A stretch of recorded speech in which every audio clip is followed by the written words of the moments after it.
beautiful people, I have to say, come on here this fine morning and introduce some of the most uncanny gentlemen that you can not only find in the YouTube space, but also in your gaming community, giving you that living split screen action every 9 a.m. Central, 10 a.m. Eastern, and 3 p.m. UK time, which I believe is now 2 p.m. But we're going to work on the correction on that.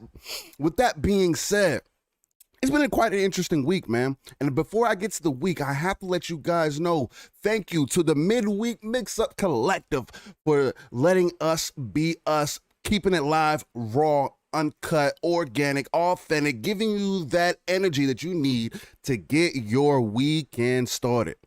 With that being said, I am just one of your hosts, Steel Rain, coming at you, Mr. Live, Raw, and Uncut himself.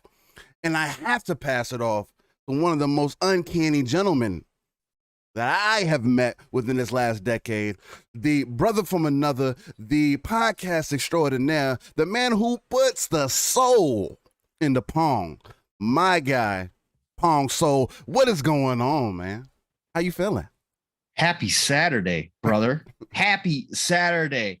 Look, later in the show, Steele's going to tell you about old school, classic, throwback Halo.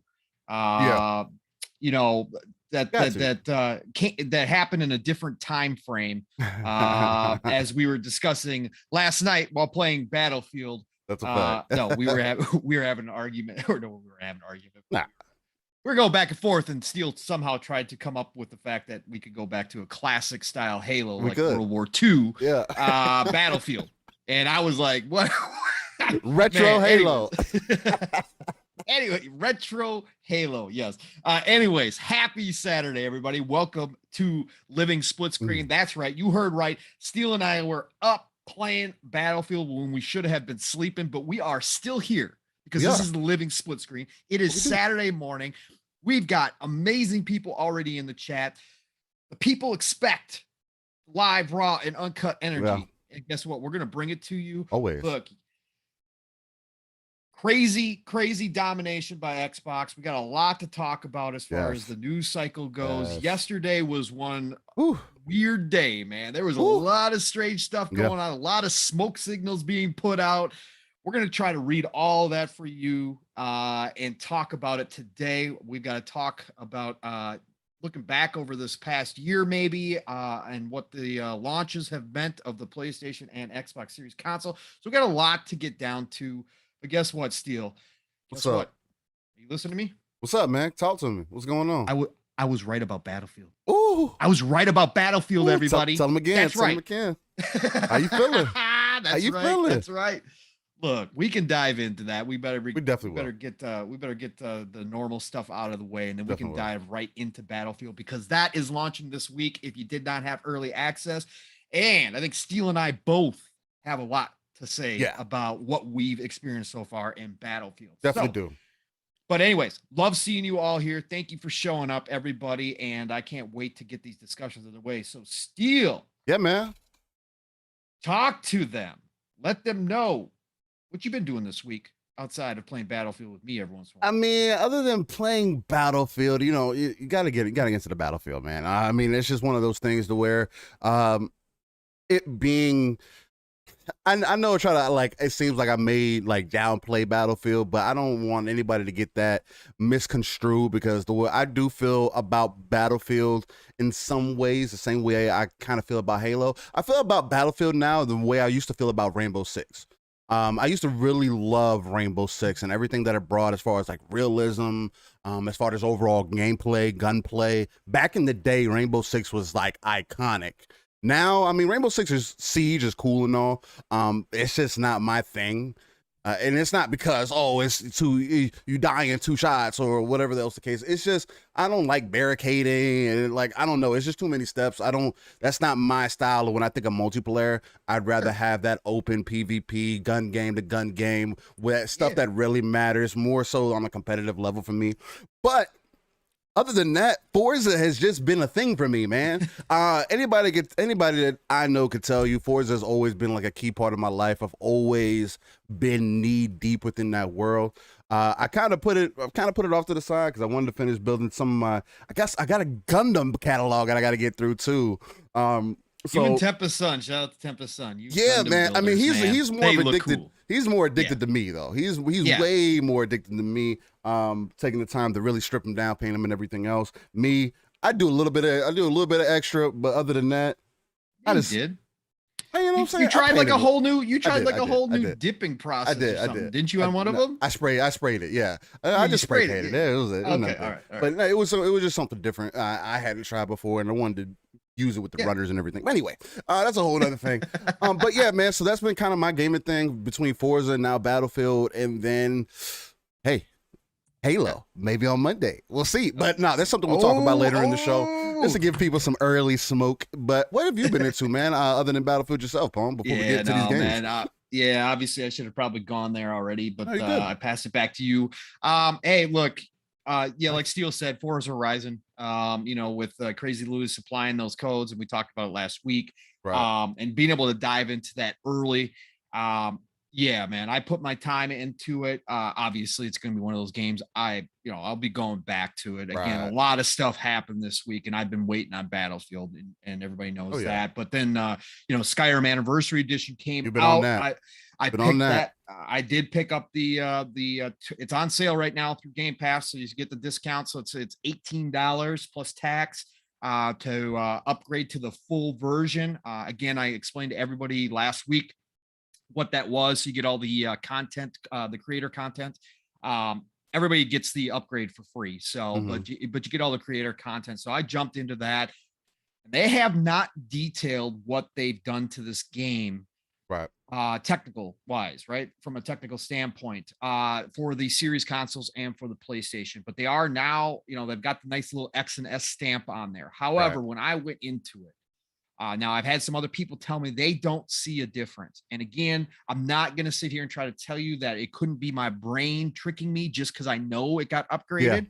But yeah, they did something, because some of the textures, especially like on the NPCs, and that kind of stuff, they look so much cleaner. And that's the main area to notice them too. Yes, correct. And they really did something, because it is extra crispy. And obviously the lighting, I think they worked on the lighting as well.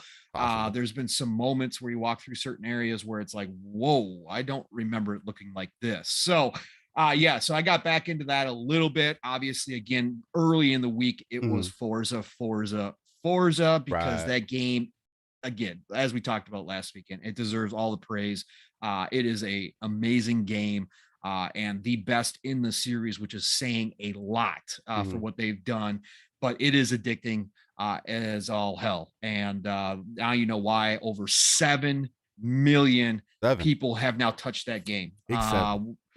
Look, that's incredible, people. So, that's all I've been doing this week. And then, of course, once Battlefield hit, of course, I had that access, and we were playing Thursday night at midnight, actually before midnight, 11 p.m. So, and man, that first 4-hour session was nothing but good. And again, we'll talk about it after we get through what's coming up here. That's a fact. We definitely need to talk about it, because it's definitely an up and down conversation. And I want to give people some honesty. I want to give people some truth.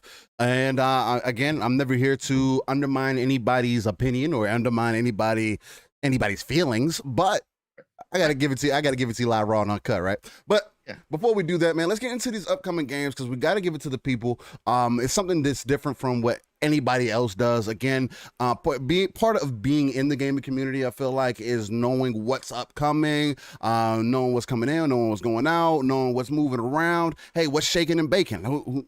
We got to find out these things. So let's get into these upcoming games so we can see what's going on. I don't believe I have the screen set up for it, but it's okay, because I'll get there and it'll be set up. So that's perfectly fine. Steel, you know what? Hold on. For 1 second, let's take a rest stop here. Hey. Let's take a rest stop. The brain ain't firing on all cylinders. Again, we were up playing Battlefield instead of sleeping. So, but let me take a rest stop here real quick. Let's pull over to the side of the road and take a look here real quick. Let's come back. Hey, look, I got to toot our own horn here a little bit. Okay. And this isn't just about tooting our horn, but just to give context to the people about what you and I talk about here, and when it comes to taking a step back out of your bubble, and being able to look at this industry from that RTS view, which I love that analogy that you came up with. So, and taking a look at the entire field and being able to read what's happening in this industry, and why Steele and I always talk to you all about doing this when you want, if you have that interest, if you want to see where the industry is going. Look, last weekend, if you guys were here on Living SplitScreen, you would have heard us talk about a couple different things last week. Oh, okay. I see where you're going. Okay, go ahead. Go ahead. We got to get this one out there. Go ahead. Yeah. So, you're right. I like it. Go ahead. So last week, let's start here. First of all, Steele and I, told you that we were going to start bringing you, when we see things, up and coming games coming out, right, from small indie developers, because again, we've talked about it, I don't know, countless times already, about how the scene is exploding everywhere in the world. We've got more talent than we ever have before. So Steele and I think it's important, because a lot of these games can get lost and you don't know about these games. And Steele and I want to tell you about stuff that we're seeing out there. So whenever we come across it, we're going to start bringing that into the show on a regular basis when we come across new stuff. So we did that last weekend, right? We highlighted 2 or 3 games last weekend that we had seen. And there's one game in particular. Steele, give me the name again. It's the one that you have had me on for a month, or months, I should say, going back to summer. Are you talking about the combat one? Yeah, the combat one. Yeah. I forget the name of it. It was a turn. I'll get it for you. But go ahead. Yeah. So we had brought up those games, and there was the one in particular from the single developer that we showed off, that a lot of people in the chat were oohing and ahhing over when we showed the footage. You know what's funny? What's funny, Steele, is that last week, I think it was Monday, both Kotaku and Polygon ran articles about some of the indie games, and they highlighted that game, right? They highlighted that game. Yes, we've been on this. You've been on this for a long time. Quite a while. You got me on that for that specific game. But yeah, no, they just decided to write articles, and all of a sudden they were highlighting the same game that Steele and I brought up, right? And again, this isn't an ego trip. This isn't just to say that, but what we're talking about here is taking a look, seeing, being ahead of the curve is what it's about, right? So that's why Steele and I do this. Again, that's one of our passions. When it comes to talking about the industry, we could talk about a lot of stuff, but Steele and I like looking ahead into the future and seeing these things coming down the road.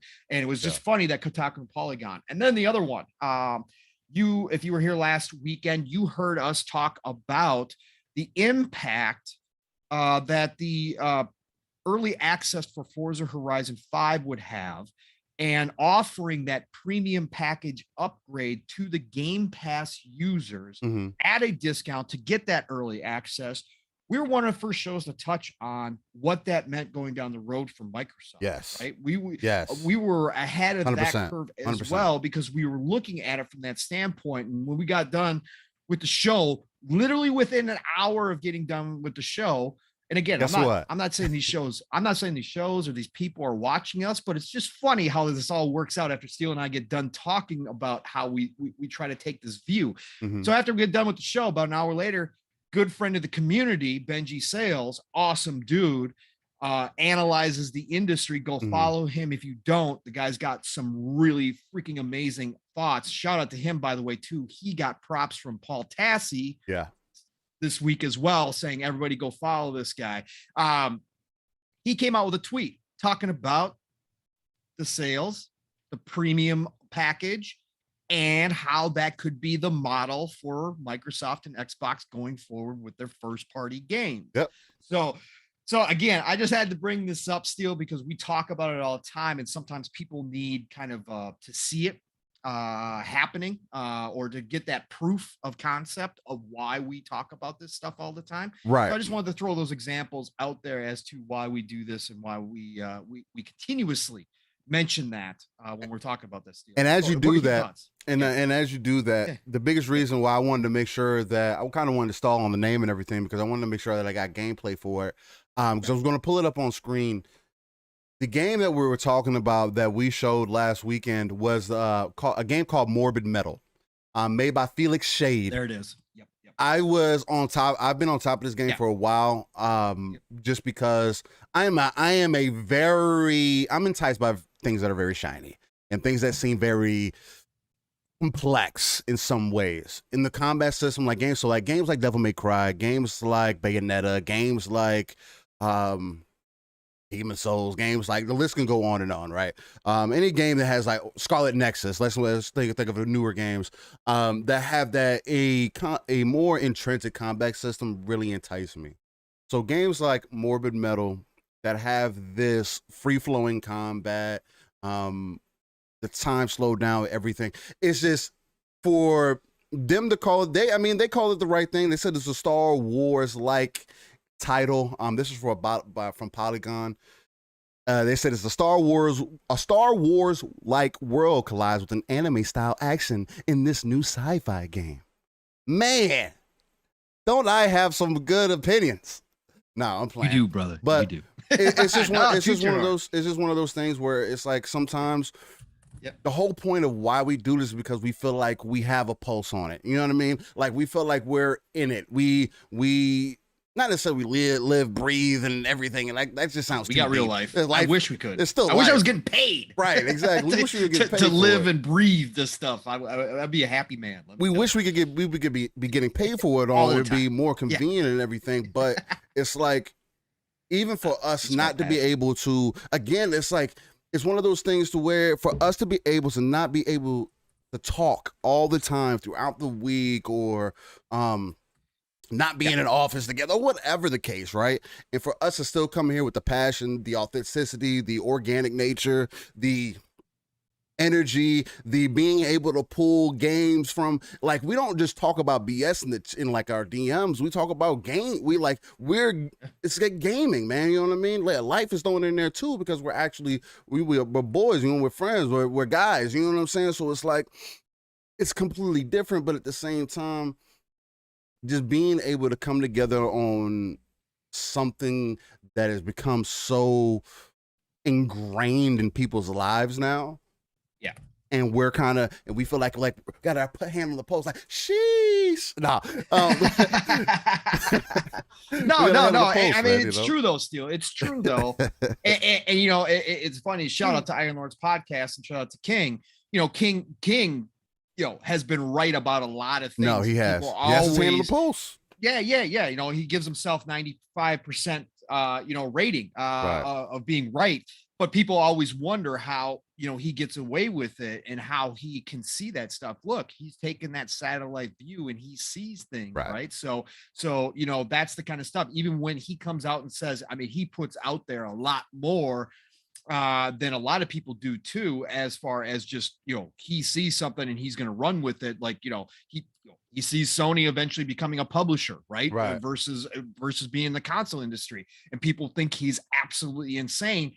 But if you take a step back, Steel and I have talked about it here. If you go back to before I was podcasting and some of the chats back last year before the launches, I was talking about the same thing, you know, Amazon buying up Sony at some point. Like, there's just big things that you can see when you take a step back. And, you know, that's the important thing. That's why Steel and I always talk about it here, because it is important to get outside of that bubble. We see too many people in this community that have built themselves up, insulated within the bubble, and can't think outside the box. And that's why you've got so many people putting out what I feel is very bad information, and doing a disservice to those that follow them, and leading them down the wrong path. And all of a sudden you got a bunch of shock and odd people and pissed off people and all this kind of stuff, because all of a sudden Sony is going to start going to PC. Come on, man. Come on. Anybody who took a little step back could see that coming. But again, there are people out there who just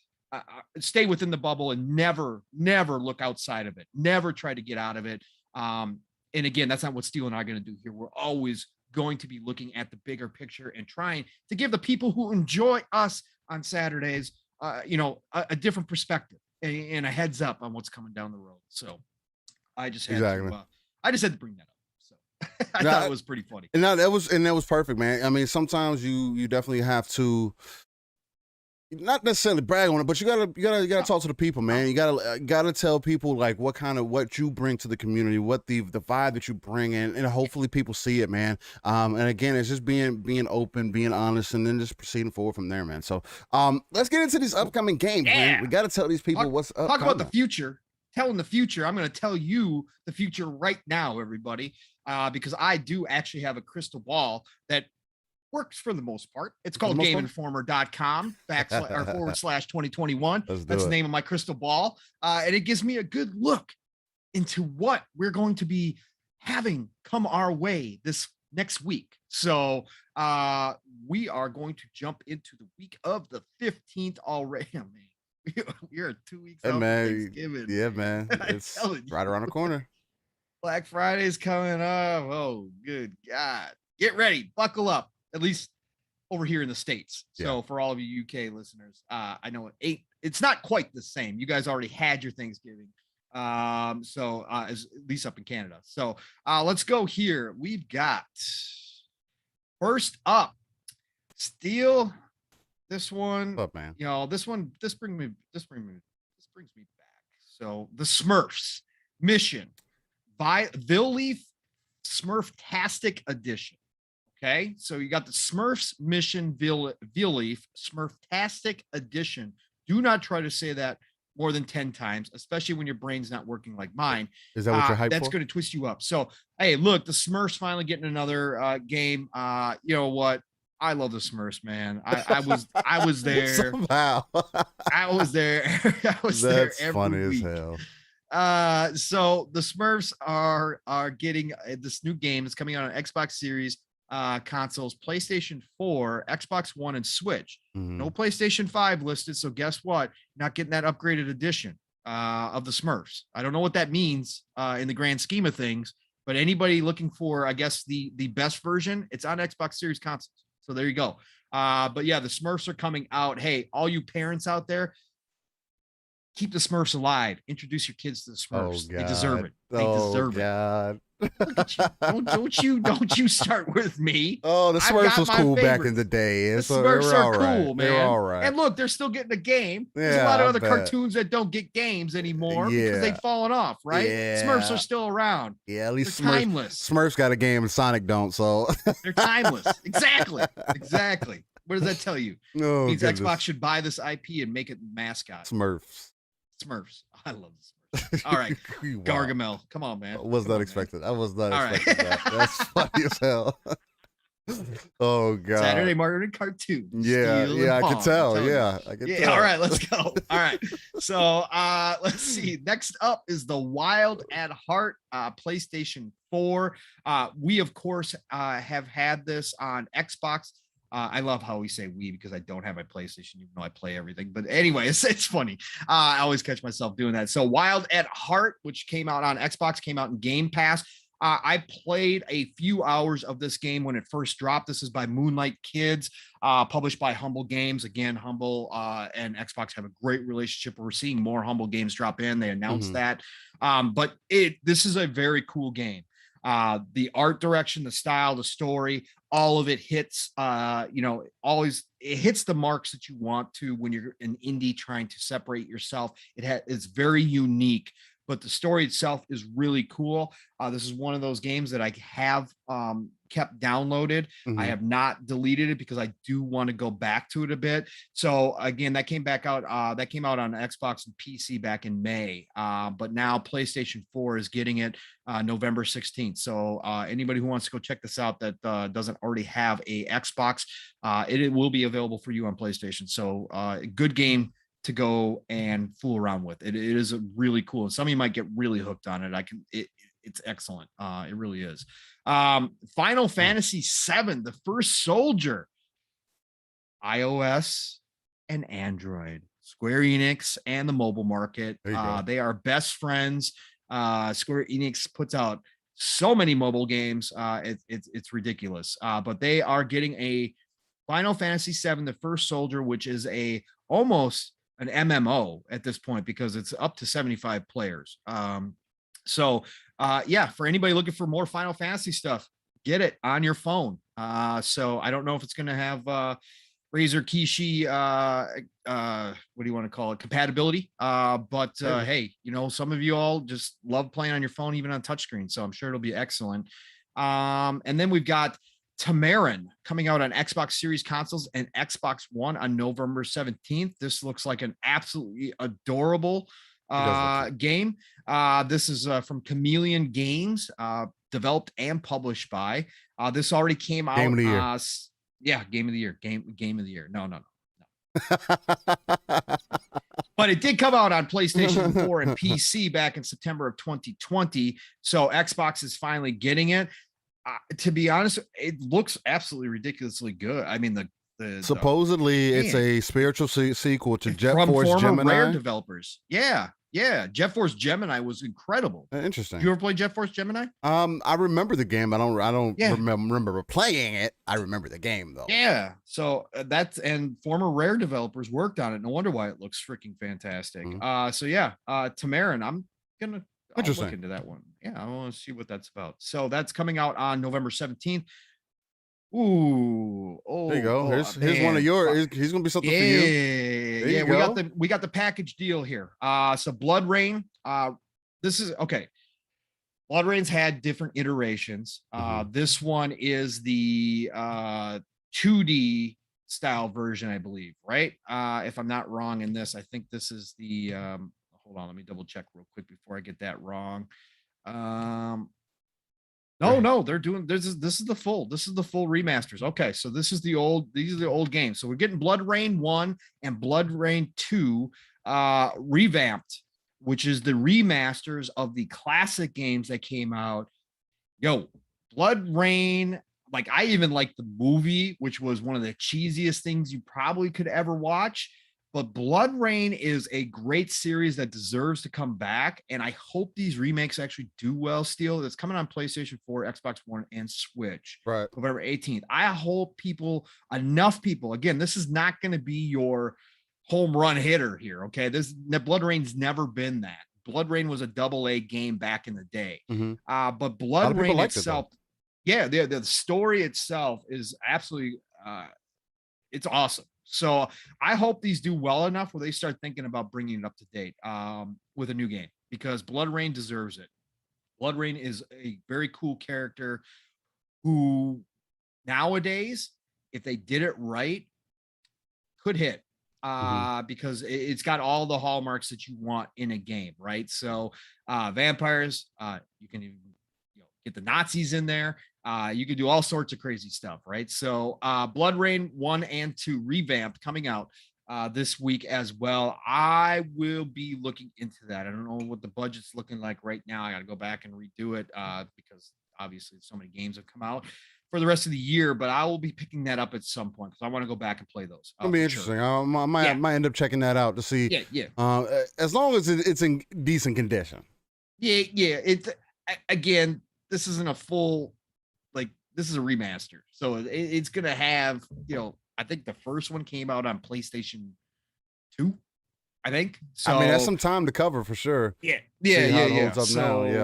We'll see. So I know there's some Blood Rain fans out there though. People, the older gamers that remember it, man. So those are coming out this week. We've got Epic Chef coming out. That's right. Epic Chef is coming out for PlayStation 4, Xbox One, Switch, and PC on November the 18th. It's your game right here. It looks like an RPG with the main character who is a chef. It is published by Team 17. Team 17 does publish some really good titles out there. It is an adventure where you blends farming, cooking, and adventure in a hilarious looking stew. So, I know a lot of people are into cooking stuff, and this looks fun and great, obviously style. So, hey, go check out Epic Chef.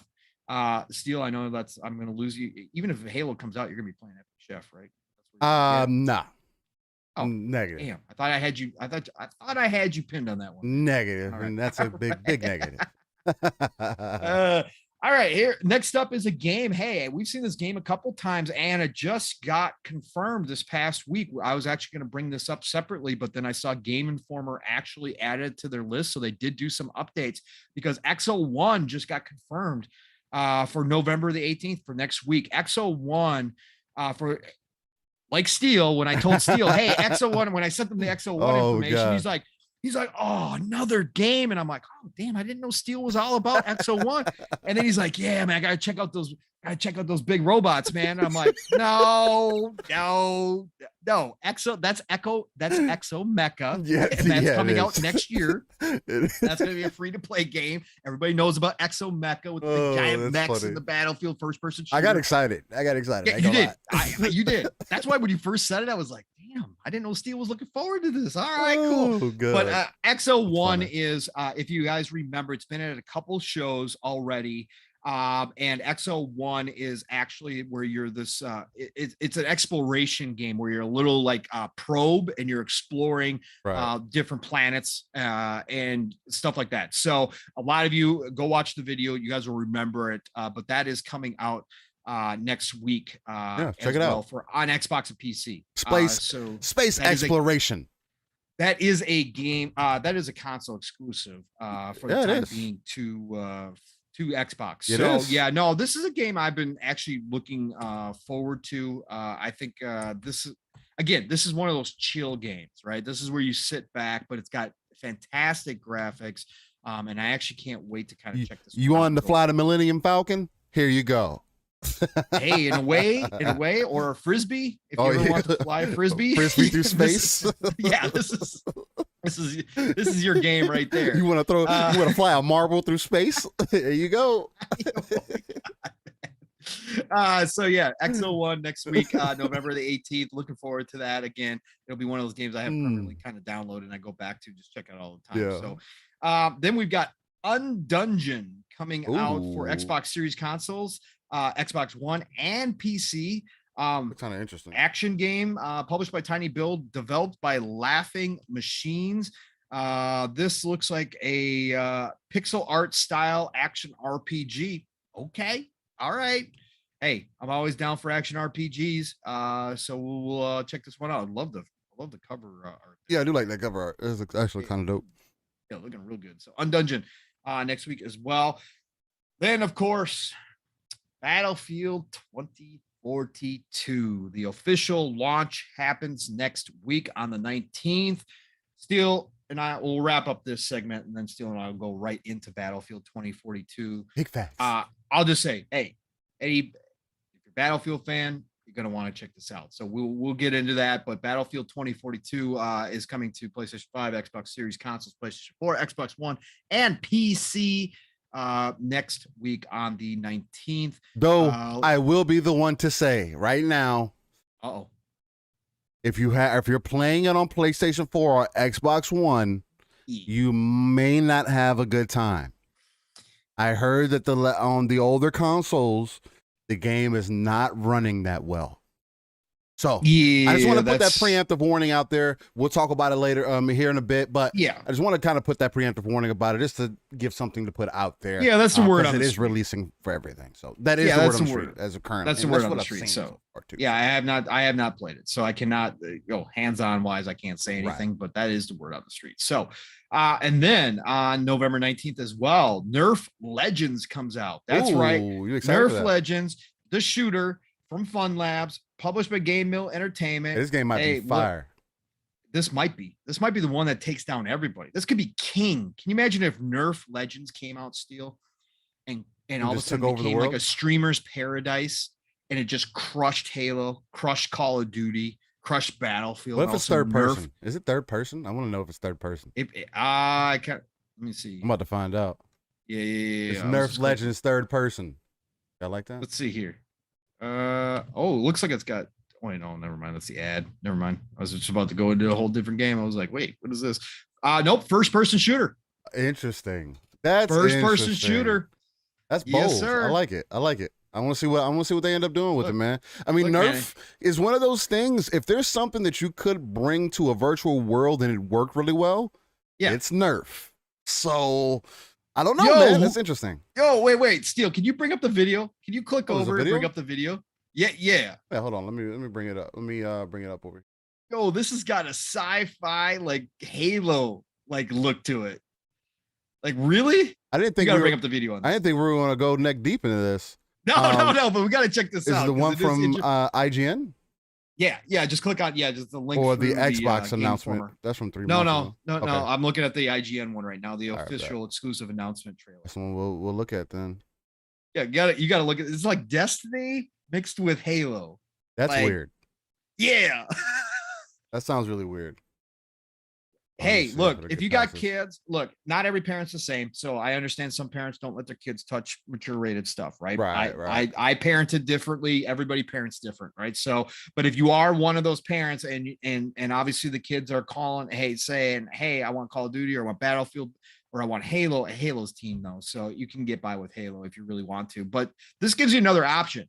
Now, if I was these guys, I certainly would have picked this launch window, but hey, you know what I'm saying? But you're going after a different audience. This game is doing something different. That's weird. Yeah, look, man, that's so what weird. I'm saying. That's why I told you to bring it up, man. It's got some look to it, man. It actually looks like it kind of looks like Overwatch. I ain't gonna lie. Yeah, Overwatch. That'd probably be better than it definitely reminds me of like Overwatch or like a Paladins kind of look. Yeah. That was probably better. I should probably gone that route, but yeah.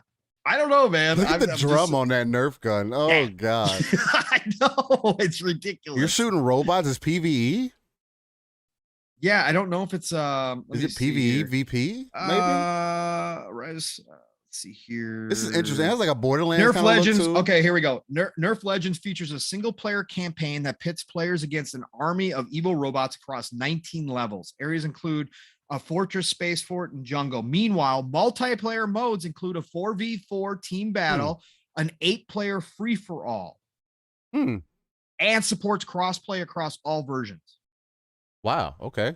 All right. Doing better than some other freaking AAA games out there. That's kind of interesting. Well, I didn't expect for us to go down on a tangent on Nerf, but I know, but hey, look, ladies and gentlemen, I think Nerf might be doing something. It looks interesting. It looks fun, man. Yeah, I'm not gonna lie. They're bold. They're really bold, especially if these Halo rumors happen to be true. Oh, yeah. That's why I said this launch window right here. Woo! You pit yourself against everybody. But all right. Hey, I had to throw it out there because when I started watching the video, I was like, "What? This actually looks kind of good." That threw me off. That's crazy. All right. Nerf Legends has gotten no more advertising outside of this show than that right there. Let me tell you, man. Nick said Nerf Legend only has 2 difficulty modes, easy and very easy. That's awesome. Damn. That's awesome. Damn, that's make me want to play that. Oh, it is. Forget Battlefield, forget Call of Duty, forget Halo. Everybody go get Nerf Legends right now. We're all going to be on that. Exactly, OCD. Nerf for nothing. Yeah. That's awesome, man. That's sweet. Hey, and look, again, not a series for me, not my thing, but look, this is still going strong. Look, it's at this point still, well, not even at this point. It's been this way for a long time, but Pokemon is one of the pillars, right? Yeah, Pokemon, it is. Whether we're interested in it or not, Pokemon is one of the all-time greats. I'll put it to you this way, Pong. Right? Yeah. I'm 29, right? I have a daughter who's about to be 11. She never had any prior interest in the Pokemon, right? Never, ever. Until here recently. Now all of a sudden, she wants Pokemon Arceus. So you see how a pillar franchise continues to grab the audience is supposed to grab. New gens, new players. Yes. And guess what? She doesn't care about the way that it looks, or she just knows it's a 3D game, and now there's Pokemon in the wild, and you can. That's all. That's it. That's all that matters. Yeah. No, I get it, man. So Pokemon Brilliant Diamond and Pokemon Shining Pearl, for those of you that are still confused about what we're talking about, are coming out this week for Switch. There was a small, we'll just touch on this real quick right here, just because we've got it up. Right. But Pokemon Brilliant Diamond, and Shining Pearl coming out this week to Switch. There was a kerfuffle early in the week as some people discovered, and again, this is not going to shock those of us that know Nintendo and understand their business model and how they just do things. But I did see some of their fans scratching their heads because the fans are in that bubble. They're in that Nintendo world. Mm-hmm. And it always confuses them when something like this happens, even though it shouldn't, because this is straight up business. Again, respect that hustle on Nintendo. But it was found out earlier this week. Some people, some good Samaritans in the community had hacked the Pokemon and had found out that both versions are on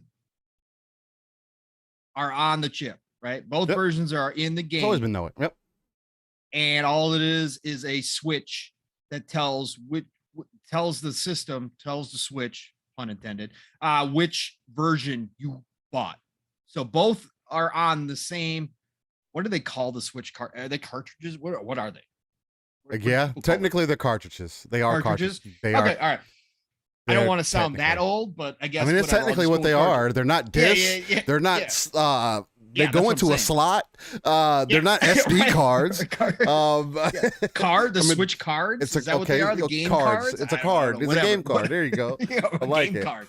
Jesus, God, boomer, man. That's what I am. All right. Anyway, so they're both versions are on there. The game just knows which one you bought by a single programming switch. So again, some people were. It's kind of messed up, in my opinion, though, because you're basically telling people this updated game has already been part of your game that you have already. Yeah. And we're going to resell it to you.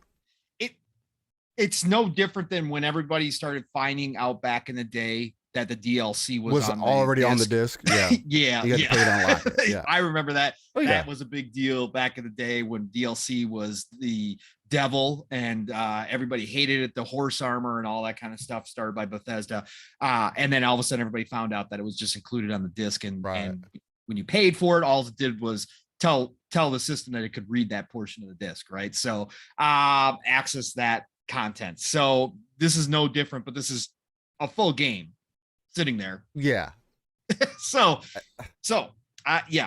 for all you brilliant home brewers out there, all you in the modding community, all you hackers du jour out there, look, you can have access to both games. There's already somebody who's done it where you can flip back and forth between the two.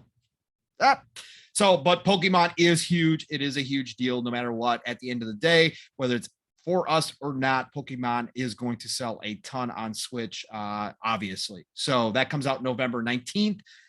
And look, we took some sidetracks there I wasn't expecting as well, Steel. But hey, that's this upcoming week in gaming. We could talk about real quick. Let me go through the Xbox Wire. Do it. Again, nothing new on the PlayStation front coming to their store. Nothing new that I saw coming to the Nintendo store this week. That has been made aware of. So let's take a look here. Coming up this week on Xbox. Let's see if we got anything special. Well, you know what? There are some games in here that weren't talked about. So look, I'm not saying these games are in Game Pass, so we're not going to do that thing, but there is stuff coming up this week on Xbox that was not included in this list. So we got Grow, Song of the Evertree. If it's on Game Pass, I'll let you guys know ahead of time. Grow, Song of the Evertree. This is a world crafting sandbox game. That is coming November 16th. The Last Stand Aftermath is coming November 16th as well. And then we've got, I guess these would be PC games. That's why these are PC games. And then we've got Out of Line, November 16th. Sherlock Holmes Chapter 1 is coming November 16th, and that is optimized for the series consoles. So if you guys are into detective work, that is coming up as well. We got Them Bombs, which is looks a puzzle style game to disarm bombs on November 16th. Before We Leave on November 17th. This is a city building game. Yep, that's coming out on PC. Let me see here if I've got anything else. Masto is together November 17th, optimized for series consoles. This is looks like a wholesome side-scrolling pixel style game. So that is going to be coming to Xbox. Okay, so we do have a Game Pass game coming November 17th called Next Space Rebels. So this one, you got to order some parts online, get your camera, and grow your StarTube channel. So basically, I have seen the video for this one. So you are starting a YouTube channel within the game, and you are starting this channel about model rocket building. Okay, and you got to order up the parts, and you got to plan. You got to create the actual schematic for the model, and then you got to put it together, and then you got to test it out. And you're trying to grow your YouTube channel to fame, okay, based upon model rockets. Okay, so hey, look, it's coming to Game Pass, no risk. You know what? Try it. You know, who knows? XO1, which we did talk about, is also coming to Game Pass this week. So again, no risk. It will be downloaded. I will be checking it out. Oh, look at this. I didn't even know about this one. See, this is why I check about Xbox Wire, dude. They're adding stuff all the time. Fae Tactics. Fae Tactics is coming out November 18th. This is taken straight from Final Fantasy Tactics. Huge Final Fantasy Tactics fan here. Mav, Fun Speculation, shout out to him. Huge Final Fantasy Tactics guy as well. A lot of people out there are big, giant fans. Steel, I don't think it's your forte, but I don't know if you played Final Fantasy Tactics back in the day. Did you at all? No, I didn't really. I never was really deep. Again, I'm not the biggest Final Fantasy fan. Like I know, I get it. I'm not the hugest either. So no, I get it. I'm like Final Fantasy 7 was like my extent as far as like playing that part of the genre, and then from there, if it wasn't like that third person action adventure game, it's like Final Fantasy 15 was my next like real foray into Final Fantasy. So it's just like I don't really have an interest in tactics itself, but I mean, I understand why people like it though, and I mean, it's for you. That's what's up. Yeah, no, absolutely. But hey, look, tactics fans out there, anybody looking for that tactics style, Fae Tactics. I was not aware of this game. I don't know where this came from, but the art style is beautiful. Follow a young magic user named Peony on her journey across a vibrant world full of mystery and danger. Summon allies, cast spells, and befriend a motley crew of characters as you dive into growing conflicts between man and magical beings known as Fae. Available on cloud, console, and PC, coming to Game Pass November 18th. This will be downloaded. I don't know when I'm going to have time to put into this game, but this will definitely be something I jump into. So Fae Tactics on November 18th, coming to Game Pass. That Undungeon game that we were looking at, Steel, that's coming to Game Pass November 18th. Oh, damn. Dude, we're getting drops this week, man. There's smaller games. Consistent. We got this AAA stuff, but man, they are not slowing down on the Game Pass options, right? So Undungeon coming out November 18th. It is again a pixel art action RPG that blends science fiction storytelling with high-paced real-time combat. And looking at the screenshot here, yeah, I'm about that. We're gonna have that downloaded for sure. Undungeon November 18th on Game Pass. Let me see if I got anything else. There's so much PC stuff coming. It's not even funny. Games are coming, man. That's it. But Game Pass is getting stocked again this week. Again, smaller titles. We got all these big, gigantic games coming out. One of them we're going to talk about right here, right next. But again, there's stuff to play for everybody. So they are going to continue to offer up the buffet for sure. So that is what's coming up next week edition. Hey, Living Split Screen. Upcoming games. Yeah. Upcoming games. Steel. So Steel reigns. What's going on, man? Did all that talking. Since we just deep dived Nerf Legends. We did deep dive, which I was Nerf not Legends. expecting. We did. It was actually quite interesting. Well, it definitely wasn't expecting for us to do that, but no, I wasn't. But with hey, us going left, what's up, man? Where are we going? Yeah, no. Take us to an adventure. Back to you, man. We got to talk about. We have to get into Battlefield 2042. We have to get into my blind faith in EA and DICE tell them, being justified after all this time. We have to talk about this. So I'm going to toss it back to you because I just did a whole lot of talking there. And let's well, this will be kind of a combo platter between us two because I'm sure we'll both have things to add to this. Yes. But Battlefield 2042 early access dropped last week. We hopped into it opening night. Fun speculation. Shout out to Mav. Did a stream, of course, as he likes to do. So we all got in there. Facts. And we hopped into some Battlefield 2042. We did. And again, I did not have the plethora of issues that a lot of people did with the beta, but the issues were real. Obviously, the videos were out there. People showing nonstop left, right, issue after issue on the beta. You know, again, it got a black eye coming out of that beta, which is never what you really want. That's not, you know, yes, the purpose of a beta is to test things and to figure things out. However, you really don't, especially DICE and Battlefield, you don't want to have that mark against you, right? The beta should be about testing things, but it should also leave a good impression. We saw that with the flighting that we got through Halo. We've seen what that can do to a hype meter when you do actually put out a good beta test for everybody to get their hands on with. Battlefield didn't work out that way. So a lot of people were down and out, saying it's over with, blah, blah, blah, moving on. You know, Battlefield's dead again. But we jumped in, Steel, pick it up. We jump into Battlefield 2042 early access launch night. What did you see? What did you experience, Steel? I mean, I was right there with you, but what did you come out of Battlefield 2042 with what we've played so far over the past couple of days? All right. And before I go dive neck deep into this, because I'm gonna try to attack it from a few different angles. Okay. Again, I've been playing Battlefield for a long time.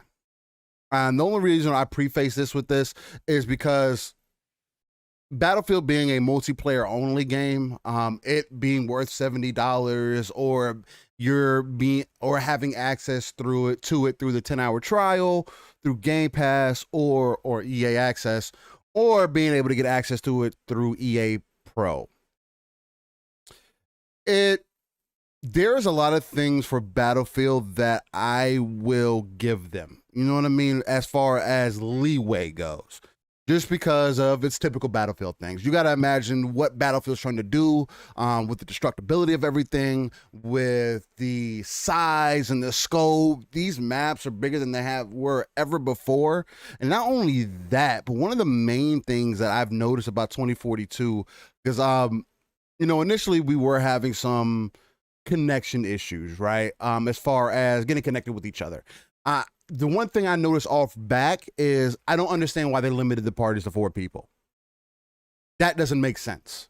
Or not give me another option, right? It's Battlefield. There's 64 people on the team. I understand there's 4-man squads, but it's not like if I bring 6 people with me, we all can be in one squad anyway. So why not just put us in separate squads and leave it at that? Correct. I have an issue with that because Battlefield has always done this, and it seems like it's a problem. But, it's okay. The way you go around it is you go through the server browser, you link up, say, hey, I'm in this server. You guys join, you swap teams. That's something that's always been part of Battlefield. My thing about it is more so that it's not intuitive, which I don't get. You've been doing this for how long, and it's not intuitive. Okay, that's fine. It is what it is. I'll do it the classic way that I've always known to do it. So offhand, because I got some game time in, I was able to get into lobbies no problem. Yeah. That same early access, the early access night, that same night, I was able to get service no problem. Then we went into the server browser. Absolutely had no problem.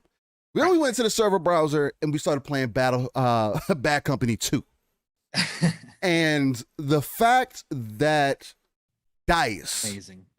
has completely recaptured the feeling that you used to have on these titles back in the day, bring them up to date in visual quality and gameplay. Because remember, you're playing everything in 60 FPS now, plus. is dumbfounding to me. Because everybody that we were playing with were all saying the same thing. Damn, man, oh, this brings back so many memories. It's playing exactly the way that I want to. Oh, man, I want all the maps from Bad Company 2 now. Oh, I want all. And even when you put the Battlefield 2042 gameplay physics in those maps, in those environments, it still feels like classic Battlefield. And that's something that you can't take away from it. Personally, I haven't had any issues. One of the number one issues that I have on Series S is the distance. Distance draw distance. Thank you. There he goes. Fucking mine went blank. Not enough coffee yet. The draw distance on Series S was not that great. Now, is it bad to the point where I can't see my enemy when they're at the distance? No, you can still see the enemy. They're just not very detailed, or nothing else is very detailed, right? Correct. Which and that was on Series X too. To be fair, that was it on Series X as well. Yeah. There are some maps where I was making comments about that as well. So yes, it's on both. It's on both. On both consoles. Yeah. The only something I got to work on. The only time that I didn't notice it was as bad is when I swapped the PC. When I swapped the PC, the draw distance was pretty on point as far as what made sense. If I looked at people down Series X, it was map to map on Series X. Some maps were great, some maps weren't so great. So it's not everywhere. It's not all the time. It's just it's there. Yeah. So there's still some more optimization that needs to happen for sure. But again, that's like classic Battlefield fashion. But it's not as bad as, say, like Battlefield 4 was, which was completely broken when it first released and didn't catch traction almost 6 months out, a year out, 2 years out from its initial release, when they're already starting to move on to their next Battlefield title. I don't think this is going to have that same effect. My only, not necessarily worry, more so, is that Battlefield can't afford to have, DICE can't afford to have, EA can't afford to have too many issues with this game when you have some heavy hitters around the corner. And I say heavy hitters, I say heavy hitter, king. The Barry Bonds of the gaming world. Home run king, yes, it's coming. It's coming right around the corner. And especially if the king comes and hits you earlier than anticipated. It's not a good look. The traction that you have right now, just because you're a first-person shooter, people love Battlefield, is going to dwindle a little bit. And these issues that people are having as far as like getting into the server, people who are playing the trial, not being able to get their full trial time. I know me and Pong talked about it a little bit before that, you know, you can get 2 hours into the game and know whether you're going to like it or not. It doesn't take 10 hours of you just having server issues. If you're having server issues for 2 hours, then you're having server issues for 2 hours. Like, you can't say that the game is trash, but what makes you think that continuing to try to push through your server issues, wasting your full 10 hours on server issues and then complaining about it is going to change anything? If there's a server issue, then stop messing with the game. Put it down. It's not ready, obviously. Then we could talk about that. But it's like, at the same time, like, I understand people want to play. I understand people want to get engaged. But at the same time, come on, can we like use some common sense at the same time? Like, this isn't a new thing. Games are going to continue to have server issues day one, in early access, whatever the case might be, even going into the year 2022. We're not at a point where everybody has efficient enough internet for it to freaking matter for real. You know what I mean? So it's like, there's so much more that goes into it. And again, I understand the people who are having issues with it. It's, you know, they're getting some pop-ins, they're having, some people falling through maps still and things of that nature. I did get some of that on PC also, where a building would magically be on top of my head. I don't know where it came from. It was one particular map, and I would get into one particular section, and it was the only time, and it only happened this one time that I played this map, and I was in the water or whatever the case might be next to the building, and then the next thing I know, the building would be above my head. Oh yeah. I was like, oh, okay. And then I would get shot through a hill, or it would tell me that I got shot through a mountain while this building is on top of my head. So this is stuff like that it's like, man, this is kind of bothersome, but at the same time, it's not bad. It's not in a bad state. I know some people are like, oh, it's completely trash. It's not worth it. And don't waste your time. And look, if you're interested in Battlefield, if you're a Battlefield fan, you're going to like this game. I feel like. Is it worth your $70 right now? That's something that's more debatable. Right now, is it worth your $70 for a multiplayer only game that is having some server issues and you can't get into right now? At least at early access? I wouldn't spend the $100 on it. Not right now. But if you have access to it, you got 10 hours, you got EA Play Pro, or you're just a Battlefield fan, like I am, like Pong is, I would suggest jumping into it. Because we've had nothing but a good time. It again, just like how I wanted Halo to evolve, Battlefield evolved the exact way that I would like it to evolve. Being able to bring the essence of the core games back and also add that new flavor to it. I see what they're doing. I see what they're going for. And this could be a Battlefield that lasts 10 years easily. Without a shadow of a doubt. They don't have to drop another Battlefield, but all they're focusing in this game, and this game's going to be immaculate. Like, no, man, this is a game, dude, that's going to be talked about within the next 6 years, and that they're just going to continue to upgrade over time. Kind of like how they do with Destiny, right? I can see that happening with Battlefield, especially with the way Portal is set up. The only thing that turns me off is that you can't edit, from what I noticed, you can't edit your games or servers on the game session that you're in. You have to go to a web browser to do it, which is kind of off-putting. Again, I guess if you don't have access to make a server, then I guess it is what it is. But at the same time, like, damn, man, like, you made it so inconvenient for somebody to do it. Like, I have to go to a completely different place, either on my phone, which it didn't work that well on my phone. That was completely a trash experience. So I have to go on my on a web browser to do it, and then completely remove me from my space. But I guess if you're doing it beforehand, it makes sense, because you can really customize it exactly how you want it. You want the soldiers to be a little faster? Cool. You want the guns to hit a little harder? Cool. You want less health? Perfect. No radar? Perfect. You can do all those. That's what makes this so unique. And let's be honest. I know people are talking about getting into the servers. Have y'all tried to really search through the server browsers? That's my real question. Because from our experience, at least from me and Pong, we haven't had any issues with the server browsers. We'll get into a game, it might kick us out after a match or two. I've seen that, but other than that, like, if we're looking for a game, it's like, hey, let's, like Battlefield has always done. Hey, let's get into this game. All right, this server, perfect. That's the exact one I'm in. You here? Perfect. Let's get on the same squad. It works flawlessly. Like. And then you're in the game, and then an hour later, you're like, damn, that was Battlefield. you know what I mean? And everybody's ranting and raving like, damn, man, and you're really enveloped in the experience. So that's me, man, and that's my opinion. Again, I am an avid Battlefield fan, so I can definitely be coming across a little bit jaded, or not necessarily jaded, but a little bit biased for sure. So I definitely want to acknowledge that. But I feel like I'm also giving a fair opinion of what we're coming across.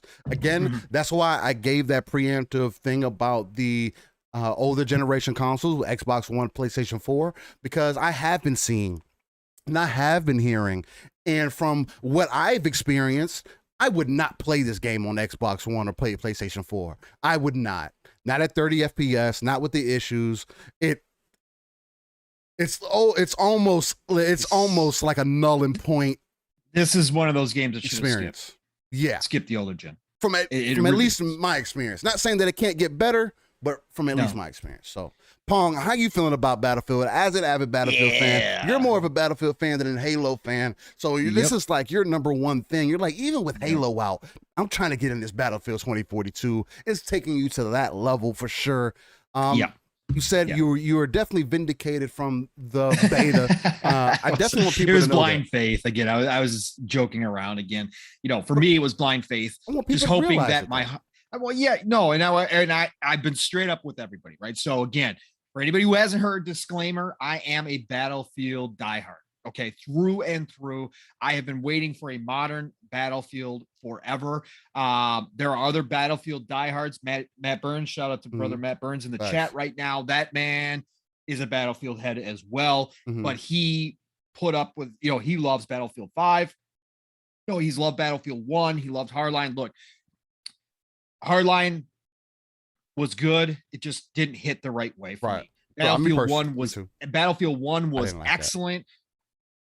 Battlefield 1 was excellent, but it got old for me faster than most Battlefields do, right? But the gameplay was excellent. Battlefield 5 was broken out the gates. Never really recovered. Once they dropped the Pacific DLC and that kind of stuff, I got back into it for a while. It was really, really good. But by that point, I had already lost interest in it because it was World War II constantly. And I had picked up Call of Duty World War II in the meantime. And I had played the hell out of that game. Really liked that game. But Battlefield 5 by that point, it couldn't recapture me. So I've been waiting for a modern Battlefield for a very long time. So full disclosure, I am a Battlefield fanatic when it comes to this. When they hit, I'm all about it. Like Steel just said, obviously, and I've said it many times, I will be maining Battlefield. Halo will be a side dish for me. I'm obviously going to play Halo, but it is always going to be a side dish compared to Battlefield. So I've been wanting this game to come out right for so long. So Steel touched on a lot of the issues. I'll touch on a couple more and get those out of the way first. Yes, it's typical Battlefield launch. It's not perfect.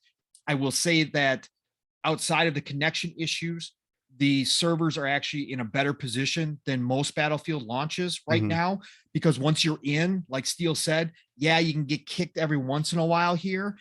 But for the most part, if you are in and you got a good room, you can stay in that room and play and play and play and play. Okay. So that is different from a lot of Battlefield launches, especially like 4.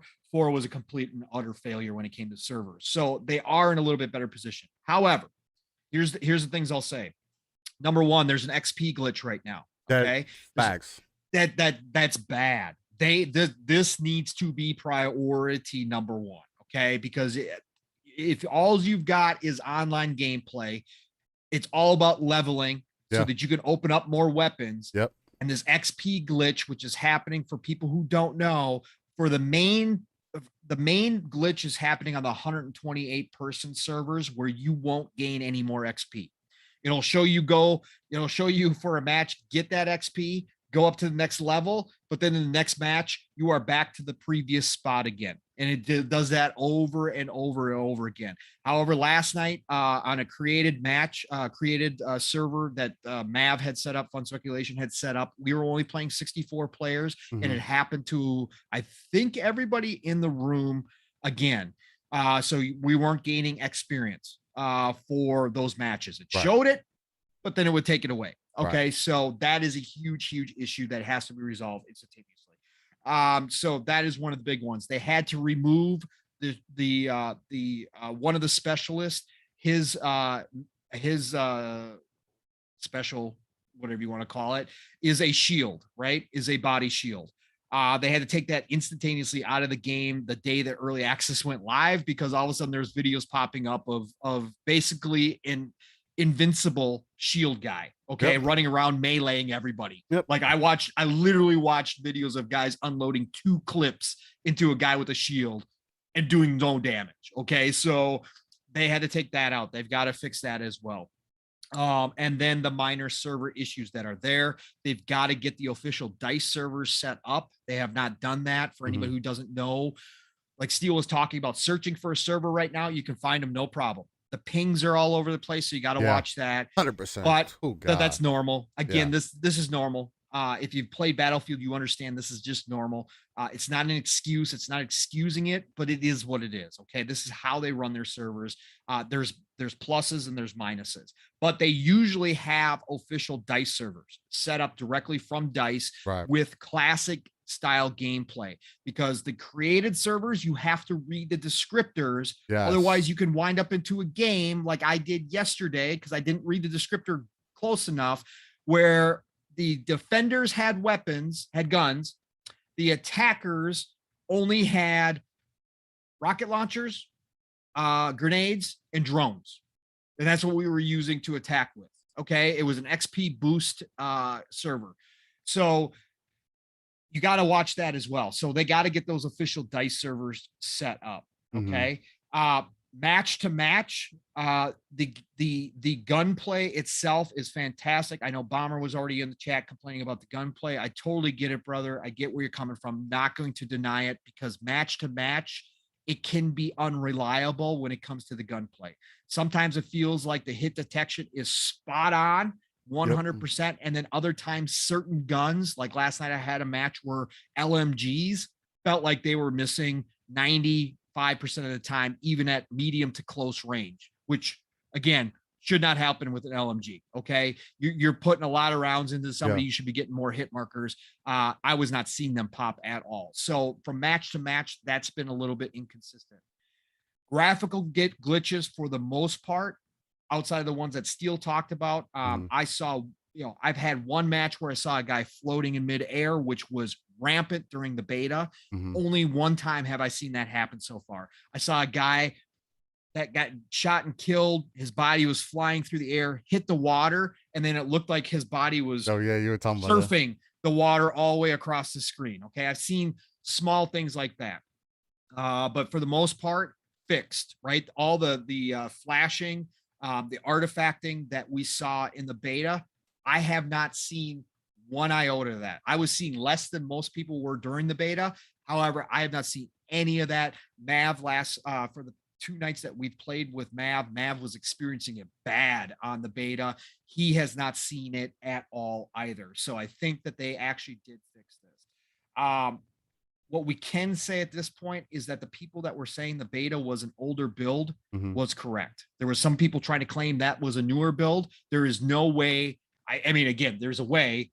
I'm not a dev, but knowing dev work and watching game, come together for all these years, I'd be extremely surprised if that was a new build that we played in the beta. Otherwise, they did some miracle working, because they fixed a lot of stuff. So get that out of the way. From a Battlefield fan standpoint, this is the game I have been waiting for. And I haven't even jumped into Hazard Zone, I haven't either. Yeah, that looks interesting too. Yeah, the new mode. I have not jumped into that. Mav said he jumped into it, had a good time. But I have not even jumped into Hazard Zone. So I can't wait to get in that, because that's squad based, smaller, mission focused. Your squad of 4 versus everybody else. Yeah, PvE versus PvP style gameplay. I do want to try that. But sounds fun. This game has given me everything I wanted as a Battlefield fan. Like Steel touched on and talked about. A lot of people have a problem with the price point with no campaign. They came out, they did a bad job of advertising exactly how many maps are here, because they said, well, we've got 7 maps. Well, no, that's the 7 gigantic maps in 2042. They're not counting all the maps that they've pulled from previous Battlefields as well. So there are more maps here. And about plus 13. Breaking down the bigger maps to the smaller maps, et cetera, et cetera, et cetera. There's a lot more variety.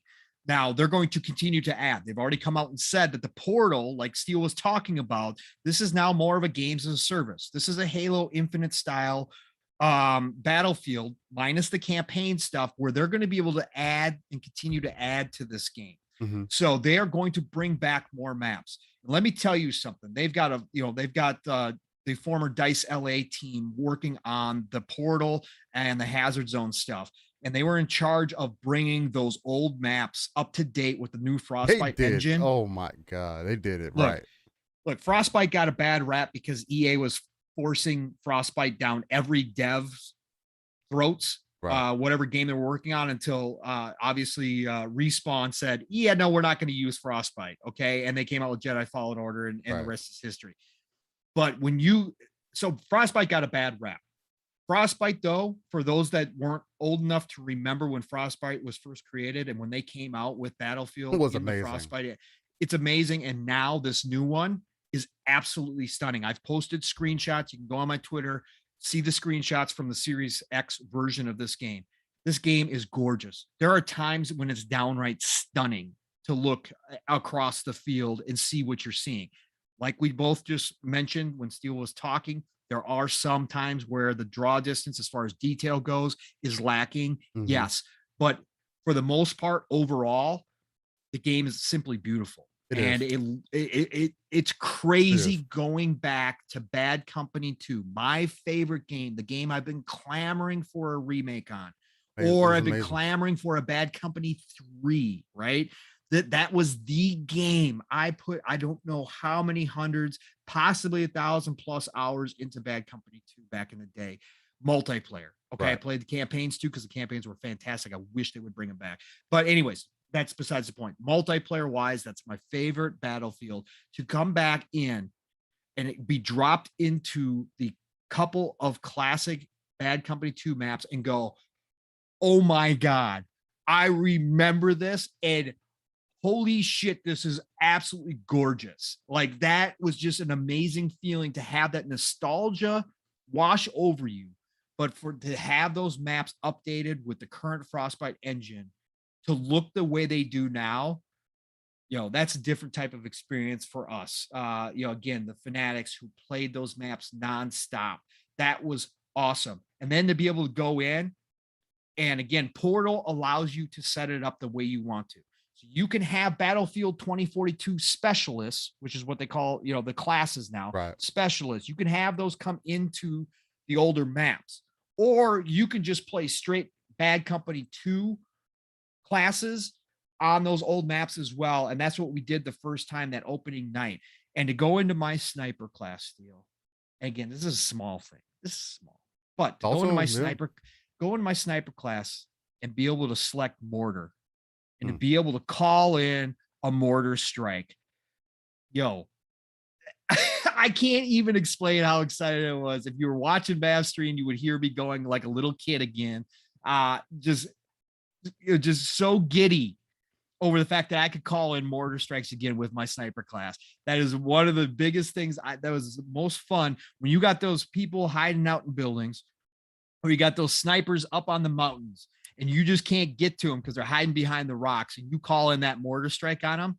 There's no better feeling. Right. When you take out a tank that is sitting back and just crushing your team nonstop with shelling, and you drop that mortar strike on him, right on his head or her head, there's no better feeling, at least for me. So that was just absolutely an amazing moment.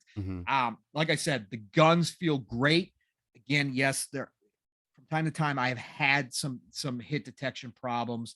It doesn't seem like it's spot on. However, for the most part, I've had nothing but great runs. You can definitely feel the difference from gun to gun to gun. The sound is off the charts, as Battlefield sound always is, especially playing with headphones or a home theater system that is set up for it. Absolutely incredible, amazing sounds. The Frostbite engine hitting on all cylinders when it comes to graphics. Again, the vegetation, it's the little things. Like, we've seen the Call of Duty Vanguard vegetation. For you people out there who haven't been looking, you've seen it.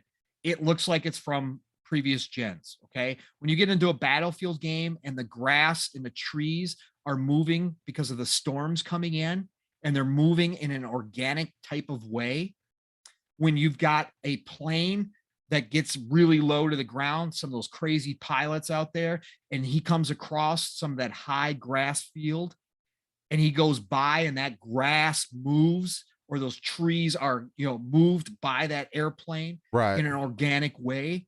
That's part of that immersion. That is dope. Right? Yeah, that is dope. That is something special, man. Yeah. And the rain, Jasper, shout out to Jasper Gaming, who games with us as well, and he's on Fun Pop with Mav. He was in there. He was the first one to know. Well, he was playing a separate match while we were getting set up. Right. But he was the first one to notice it. And then later on, when we got into one of the storm areas and the rain started coming down, but he told me about this while we were in chat. You get into a rainy area where it's raining. First of all, the rain looks fantastic. The rain builds up. Your gun gets water on it, and you can see the water droplets run down your gun. Look, that attention to detail is a DICE specialty, and it shows up here. The water reflections, you and I both steal the water reflections, the water movement, how it displaces when you're driving a tank through the river or when you're walking through the river. Right. Excellent. Shadows from your character casting onto the sand as you're running across sand dunes. Right. Awesome. Really amazing work there as well. Is it perfect? No, it's not perfect. Guess what? It's just part of that immersion you don't get in every first person shooter. So that's the stuff that's hitting for me. This is a game that will be in my rotation for a very long time to come, especially since they are already talking about updating it. And as Matt Burns said in the chat as well earlier, and I was going to bring this up, there is a day one patch. Again, we're playing early access. We're playing early access, so we didn't get the patch, the day zero patch, day one patch, whatever you want to call it. We did not get that yet. Guarantee you, a lot of this stuff is going to be fixed, right? So a lot of this stuff could be fixed. A lot of stuff we're talking about right now could be updated and fixed, because what we saw from the beta version to now has been night and day. Yeah. So, right. So if this patch is another big patch that they've been working on to fix the rest of it, look, we could be talking about next week when this launches, of one of the better Battlefield launches that we've had since Battlefield 3, right? And that's saying a lot, because that's going back through a lot of different versions of Battlefield. So again, all I'm saying here is you got a 10-hour free trial plus, okay? Through, if you've got Game Pass, you get that, right? If you've got PC and you've got the EA Play, whatever it is, you get that. Try it out, no risk. Jump into it, see if you like it. If you have any inkling, don't listen to all the garbage that came out of the beta. And please, there is a lot of just BS being thrown out. This kind of that cyberpunk situation where it's become cool to hate on Battlefield right now in a lot of ways because of how it showed. It's not like that anymore. Okay. It's in a much better position. It's not perfect. Not going to sit here and tell you it's the most polished first-person shooter I've ever played. Hell no, we got that in Halo. Okay. Halo fighting ruined a lot of games because Halo fighting's so polished. It was crazy, right? So it ran so well. But what you are going to get out of this is that only in Battlefield experience. Yes. Those moments are happening already. I'll just end it with this. Last night we were playing in a 1942 map. Which map was it? It wasn't, oh God, what was it? Dang it. I can't think of it. Anyways, it's a snow map, World War II setting. So you got the little stone, stone houses, stone buildings set up. You got a bridge, small creek running through it. Attackers on one side, defenders on the other side, right? You wind up straight up in a real, like, Saving Private Ryan moment. We wound up in this match with we were 32 versus 32. So it wasn't even the 128, 32 versus 32, but we wound up defending that bridge, Steel. It became a classic Battlefield moment. Yeah. Literally 32 people lined up each side, trying one area, just all funneling to one area, and they are trying to push through, and we are defending, and it is just constant machine gun fire. There's explosions going off there. You just can't get those out of every game. Again, no, you can't. You don't get that in Call of Duties. You get those in the campaign moments. But this happens real time in multiplayer in Battlefield all the time. You wind up in those spots where it is just such chaos. Everybody in our party, we had 11, 12 people in the party last night, pretty much shut up. And we were all just focused on defending and trying to push them back. And they were trying to come across. And it was just all out chaos. And that's what I love about Battlefield. You just don't get that everywhere. Big team battle and Halo gives you those moments at from time to time. But it's love not like that. It's not like that. It's not like that, man. You got guys dropping bodies, dropping people, people pulling out the fibs and bringing people back to life. You got people tossing out ammo packs everywhere. Everybody's you just hear screams, you hear everything. It's so immersive that you get lost in it sometimes. And it gets so sweaty, so quick in a Battlefield game. Those are the moments I live for. So yeah, try it out if you get a chance. Don't be scared off by all the BS. There is a lot of BS. Yes, there are some issues, but there's a lot of people being overly dramatic with the BS, just hating the hate in a lot of ways. It's not for everybody. I get that. I'm not saying everybody always been that way. But that's the way it is. But if you have any interest in Battlefield, it is a great experience right now, and it's only going to get better. As Fun Speculation always likes to say, if there's one thing we know about DICE, right? We've seen it game after game after game. They never give up on that game. They will fix it. Like I said, you go play Battlefield 5 today versus how it started. It's a completely different game. Okay, they did all the work. They never gave up on it. Even when their player base was dwindling, they kept putting work into it, putting out updates, all that good stuff. They will fix whatever they need to fix to get this game to a good spot. I just hope it's sooner than later, because you talked about Steel and we talked about it here. I'm worried. I don't want this to be the last Battlefield. Right. I don't want to get shelved in the future. I want them to continue on, especially with how they've got this set up where they can continuously expand it out. It gives you everything you want. You can play the new stuff, play all the storm effects, or you can go back and relive your Battlefield 3, your 1942, your Bad Company 2 days. Exactly. All in the same game, which is incredible. And like I said, I have not touched the hard zone yet, so I'm not going to speak on it. But if that is also fun, you got another mode that is great and specific for, you know, whatever you're feeling that day to play. That's what you can do, and you can make it your own. Again, I was playing 1942 maps with current day people, right? With current day specialists, right? And they were looking absolutely gorgeous. You know, and then I went back and I actually had a classic map yesterday afternoon where it was just straight up 1942. We were playing, you know, Nazis versus Allies straight up. And it was the old school guns. And I didn't even mind it because it was just part of the greater experience. I knew I was going to be moving on to a different experience right after that. And it felt great to still be there. So that's what I'm talking about. Battlefield gives you the full package. Yeah, it doesn't have the campaign. Understand if people are kind of upset about that. I get it. But again, any inkling, try it. If worst comes to worst, you have so much to play right now and you're just saying that not going to hop in the Battlefield. I understand. Cool. Look, about 6 months from now, it's probably going to drop into Game Pass through EA Play, no matter what. So I you know, you're going to have an opportunity down the road. Just don't dismiss it because it is worthwhile to go experience it. So that's all I'll say. No, and you're speaking 100% facts right there, man. Again, you have that trial. If you have access to it, if you got Game Pass, if you got EA Play Pro, jump into it, give it a shot, see what you think, and see what, if you have server issues, and you have server issues. Don't just sit there and have server issues for 10 hours, though. You're wasting your experience. That's not being wise with your time, right? Just because you have it doesn't mean you need to sit there and go make a sandwich and go make a full-on 5-course dinner while you're sitting in a lobby waiting to connect and then complain that you don't have enough time to actually jump into a match. Like, that's a personal problem. You know what I mean? Like, it's just, again, jump into it if you're interested. It's Battlefield, man. I mean, it's evolved. Compared to its competitors right now, yeah, I'd rather play that than Apex. I'd rather play that than Warzone. I'd rather play that than Call of Duty, Vanguard. So if that should at least gives you some perspective. Did Vanguard even come out? Yeah.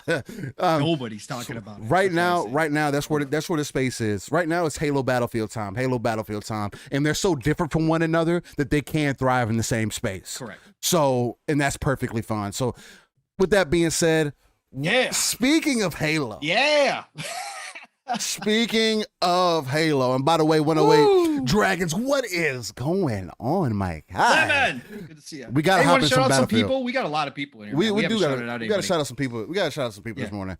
I want to start out with 108 Dragons. Shout out to the Dragons in TV going live tonight. Man, I love those guys over there, man. He's a Battlefield guy through and through. 108's a Battlefield guy too. We need to get together, man. You got to hit up me and Pong, man. We got to run it, man. Since you really about that shooter life. But no, with that being said, Retro Nerd, what's going on? UK lad. Nix has been in the chat just popping off, getting into the topics, just giving his opinions in out there, and I'm loving it. Keep going. Keep doing your thing, Nix. Hey, Nix, you like Vanguard, man? That's awesome, brother. I'm really happy. I joke because nobody's talking about Call of Duty, which is like crazy. Like, I know it's out there and people have been posting some stuff, but it's just crazy. I'm not down in the game at all. Call of Duty fans are Call of Duty fans. Call of Duty's created a franchise that has gone through the test of time and is still here rocking and rolling. So again, nothing but love to Call of Duty. I just think it's crazy how few people are talking about it this year. That's all. No, that's a fact. It's just odd. It's odd. There's a change in the tide, and hopefully it changes for the better because Call of Duty needs to do better. Competition is good. Competition is good. We need that Battlefield Call of Duty battle Yeah, pun intended, COD needs to every be better. year because they pushed each other to different levels. Yep. And even though they're different style games, they still pushed each other. Yep. So I hope that comes back again. HR Bomber, what is good? Matt Barnes, Lady Foxfire got in the house. Muppet has been in here. He said every time we say organic, he's gonna knock a beer back. Hey man, hopefully you get drunk enough tonight. Hope we got enough beers. Jesus. hopefully. Who else we got in here? We're scrolling on up. Here. Boy We got Horror Jordan. just showed up here too. Fat Boy Sly Horror. Crow. Okay. Sly Crow. Fuzzy Belvedere, my Suko, what's going on? K going Mega 405, coming live from the 405. Awful Grim Bones, what's going on? Who else we got in here, man? We got the General C was in here rocking and rolling. Rick Payne. I know I saw my guy. I know it wasn't Stanley Francois, but I know I saw Joe Dunmore. Yeah, you did. PyCon Fusion, what's going on? Who else? Who else we got in here, man? If you're still live, Crazy Louie, K Mega jumped in here. Six Slayer showed up. Still in here live, getting it in. Let us know in the chat, man, so we can give you a shout out as we roll into this Halo topic. Because Rescue Squad Culp is in the house. K Asante jumped in here. Him and Everborn. They did actually. Nam Omar showed up in here. Victor Click, of course. ATL, my friend, who was complimenting me on my Compton's Most Wanted reference the other night on Twitter when I popped in a little San Andreas. I didn't even mention that, but I did pop that in. I've literally sat in the car Steel for almost a half hour just listening to music. I didn't move. I didn't play the game. I just sat there and listened to Los Santos. Oh my God, man. It brought me so far back. They definitely had good music, but in that time. Country Gentleman, what's going on? Dan the Man Cunningham said he's listening in. Hey, man. Dan the Man. Look, greatly appreciate you all for being here, man. Again, tuned in to the Living SplitScreen Morning Show, where we go live every 9 a.m. Central, 10 a.m. Eastern, and 3 p.m. UK time. And with that being said, I think it's about time we get into this Halo thing, man. There is some interesting things happening behind the scenes as far as Halo possibly having a early release. And we're of a couple minds. I know a lot of people were saying, hey, well, they said something about a flight and everything else. But from what we're hearing behind the scenes, Xbox has their 20th anniversary, and we'll probably jump into that right after we talk about the whole Halo thing. Because you got to talk about the heavy hitter before you get into the rest. But on the anniversary, we were told in the background by people like Jess Corden, shout out to him, shout out to Rand, and other magnificent people within the community that are definitely tuned in. That Dealer did drop a hint on it also. That we should be tuned into the show on Monday. Because it's an anniversary event. There's supposed to be a lot of big things coming. We're seeing a lot of things getting some updates in the background. Some back compact games are starting to get updates rolling in. There's a lot of things that are leading credence to some crazy things going on in here. And that's going to build up, for me, anticipation for the future, right? And kind of show the bigger picture of what Xbox is trying to bring to the table, of what gaming really right now is bringing to the table as far as not only from an offering standpoint, but also from a value standpoint, right? The news of Halo dropping. I gave a dramatic pause. Okay, all right. The news of Halo dropping on the 20th anniversary has always been. Before, it was kind of like that would be in the perfect universe is exactly how I would want to line up. 20th anniversary of Xbox, they do a show, they release Halo, and all is well and good, and we ride off into this beautiful sunset with no problems. And then they came out with the date of December 8th and said, and so it kind of changes it a little bit, and I can, at least for me, and I was like, all right, well, that's still fine. It's still coming out this year, still the 20th anniversary of Xbox. Still coming out the same year. That's perfectly fine. Hey, take your time, work on the game. Cool. I've even taken some time off of work for this whole Halo thing. Because that's how serious I am about Halo and everything. Along with, I got some other things going on in the background. But with that being said, the news of Halo being possibly, even if it is just a multiplayer, I'm leaning more on the fence. I was telling Paul this in the background. I'm leaning more on the fence of it being the full game. And I'll dive into that for a minute. Because I want to touch on the multiplayer itself. If they release the multiplayer, it being free to play, meaning you don't have to put any annies up for it, no money, nothing. You just got to download it. It opens it up already to an audience that it didn't have before, especially with it being available on 2 different platforms, at least. At least at this point, if they decide to do it. I don't know if cloud is going to be, if they put cloud up on early access too. Who knows? They might.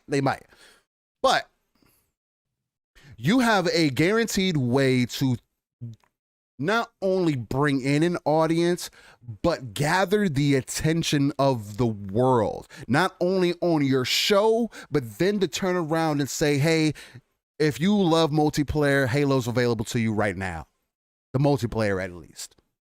That would drive Game Pass sales up by itself because people would be so enticed by the multiplayer, it being free to play.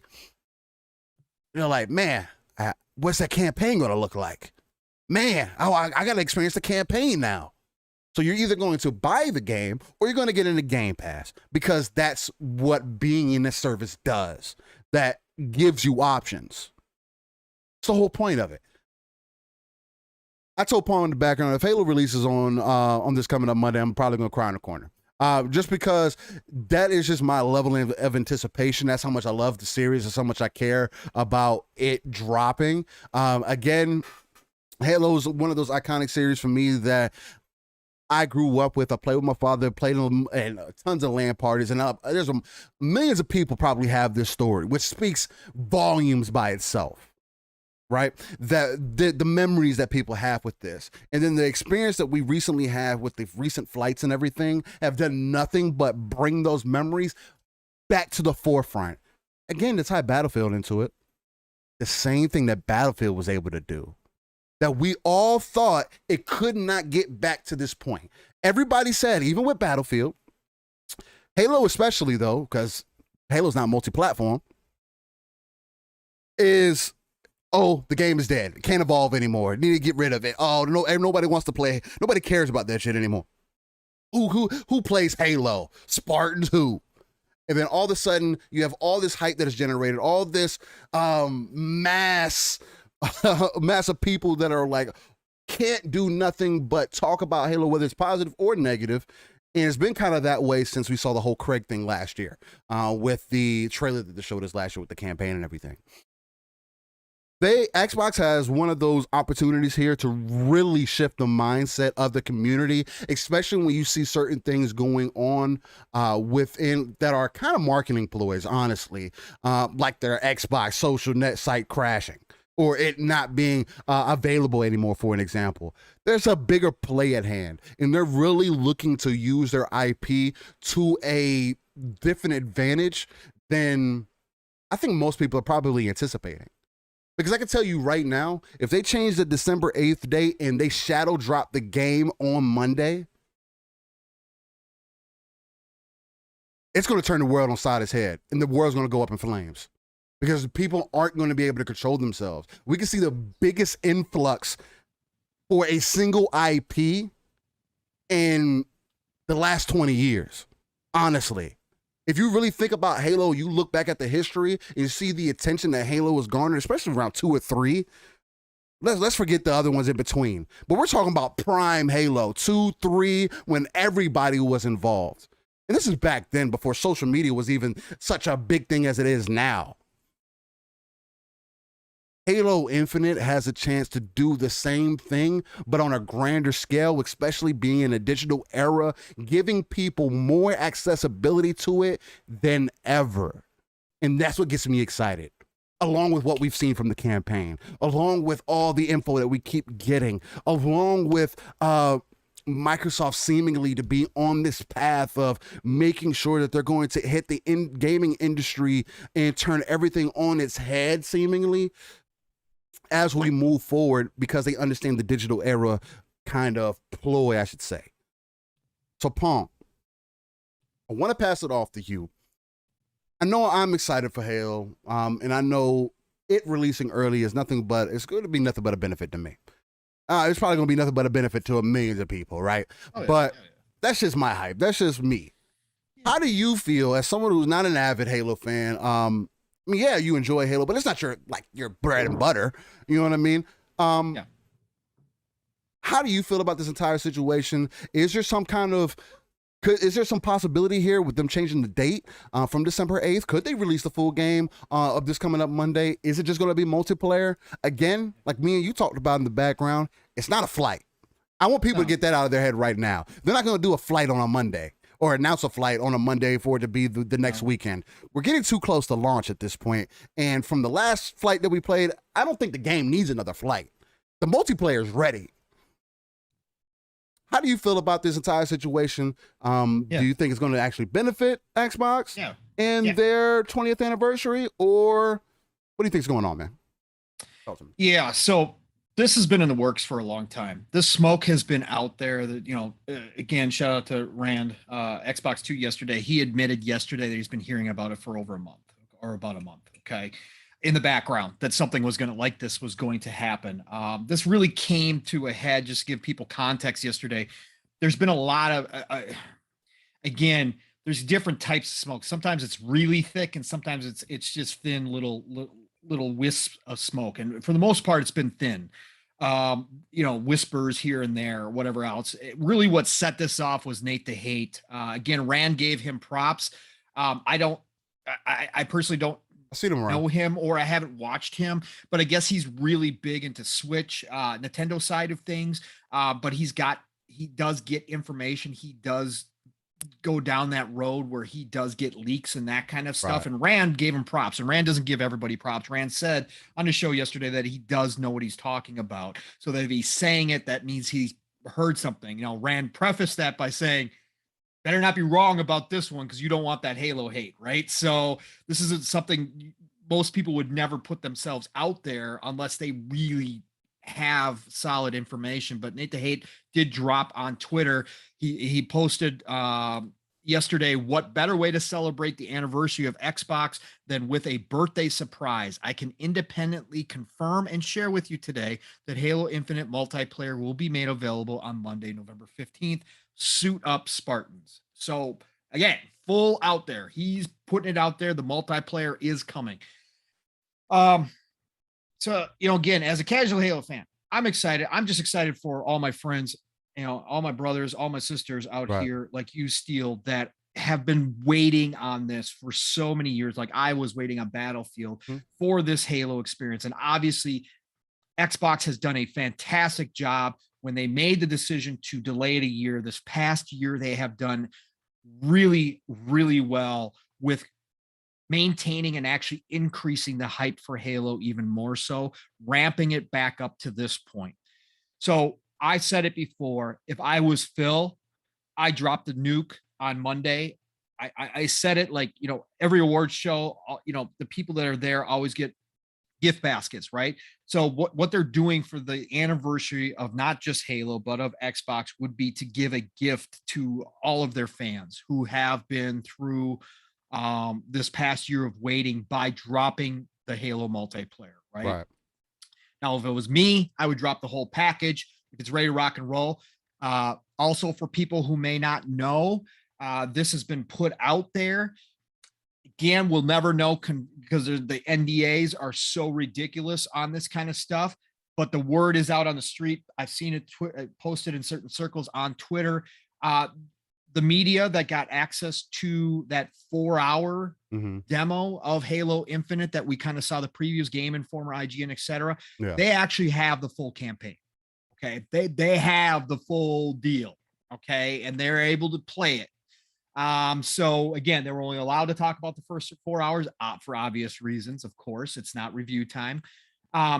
So if it's to that point and the campaign's done, the multiplayer we obviously know is polished and ready to rock and roll. Again, that question was answered months and months and months and months ago. Right. If that's the case, I just drop it all and I say, guess what? Game Pass subscribers get to play it, right? And you guys get the access to both the campaign and the multiplayer right now, starting with the show. Okay. And you get it all, right? By the way, for those of you that don't have it, don't have Game Pass, you can subscribe, you can get in. If you still choose not to subscribe to Game Pass, guess what? We've got a package deal for you, much like Forza Horizon 5. You can buy in and get early access as well if you want to pre-order right now.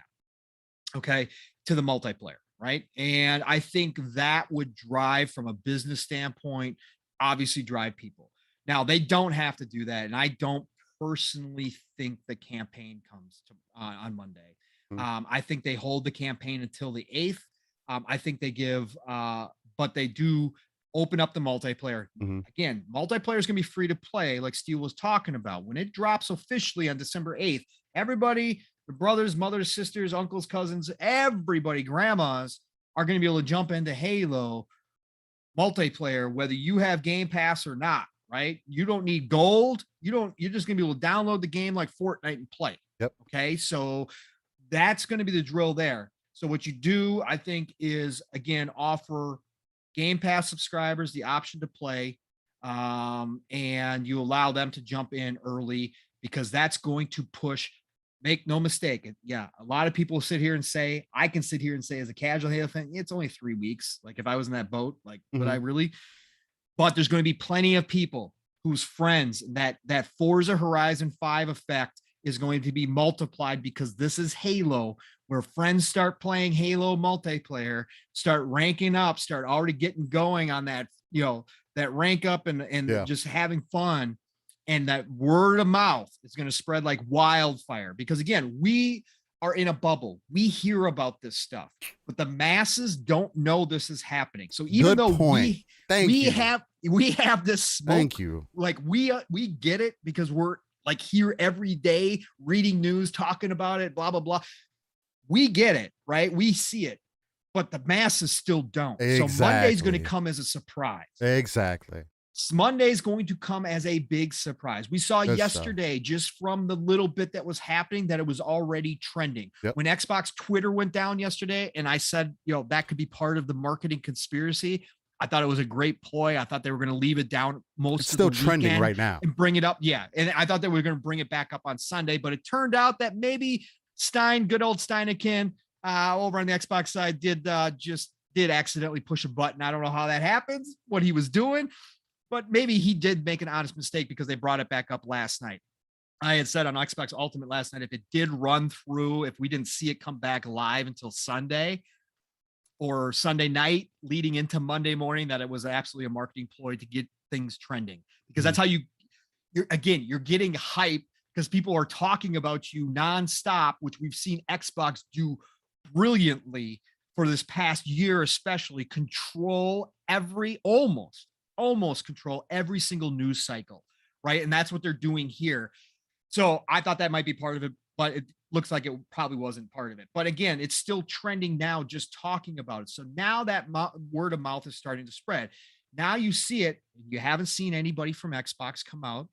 You haven't seen anybody from 343 come out and squash these rumors. They know that's here, right? They know these rumors. They watch social media. We know that they're way too connected to the community to not know what's being spread right now, what's being talked about.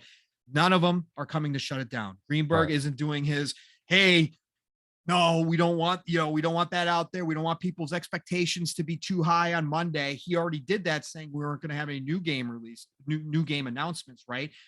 But nobody's been out there stopping this. They want that talk, because, again, that word of mouth spreads out. The masses have no idea. A lot of the masses may not even know there's a celebration going on Monday, right? But now, guess what's going to happen? People are going to start hearing about it. And then for all the rest that are still so far out, or just don't care enough, that don't watch it, their friends are going to explode everywhere on Facebook, on Twitter, saying, oh my God, Halo multiplayer is available today. Oh my God, early access, Game Pass. You got Game Pass, jump in here. They're going to hop online after work, see all their friends playing Halo multiplayer, and going to be like, what? Wait, that's not coming till December. Guess what's going to happen? They're going to be like, what? Wait, I've got Game Pass. I can download it. That is what happens. That ripple effect goes out, spreads like wildfire. And now all of a sudden that Halo hype is at full swing, almost a month early. All it takes. All it takes. Almost a month early from where they were going to. Guess why they're doing it? Black Friday is 2 weeks away. We were just talking about it. Yeah. Black Friday is 2 weeks away. That holiday season, their competition doesn't have anything. Xbox is going for, again, this is not the Xbox of old. This is not the Xbox of Xbox One generation. This is a new game. And they are going to crush. They are trying to crush. Again, not that they want Sony to die off, but they are grabbing back all that mind share that they lost. They're pushing it. They're pushing it, and they're going to use every advantage. And this is an advantage that they are this is a unique advantage that only they hold right now in this space, with a title, a franchise like Halo, as iconic as Halo is, billion-dollar franchise that they can turn around, that people have been getting so hyped for so long. They can turn around, take that year off, and then double, and then come back even stronger the following year, coming into the most important season, and go ahead and push. What do they want to push right now? They're not pushing hardware. Hardware, you can't find it. They're pushing Game Pass. Yep. They're pushing Game Pass subscriptions. And guess what? We were just talking about Battlefield, how it was performing on the Xbox, the older generations. Look, the flightings prove that it's running really well, even on the Xbox One VCR, even on the original Xbox. 100%. Yeah. Was it the same? No, it wasn't the same. But guess what? It was beyond acceptable. Okay. There were people literally saying they were having a good time on the old Xbox. That's what this Halo means. They can go ahead and do something like this. The internet's going to explode. Podcasts are going to explode. The ripple effect already has started, but it's going to expand exponentially when that hits. And all of a sudden, Halo is going to be being talked about all this month through everybody's shopping period. Everybody's talking about it up till December 8th, when the campaign officially launches as well. Guess what? People are having such a great time in multiplayer that all of a sudden that campaign, which is not free to play, by the way, unless you have Game Pass, which you do have to purchase, all of a sudden that becomes a must buy at that point, because now you're going to say, well, now I got to play the campaign. Now I gotta go see what Chief is doing. Man. Right.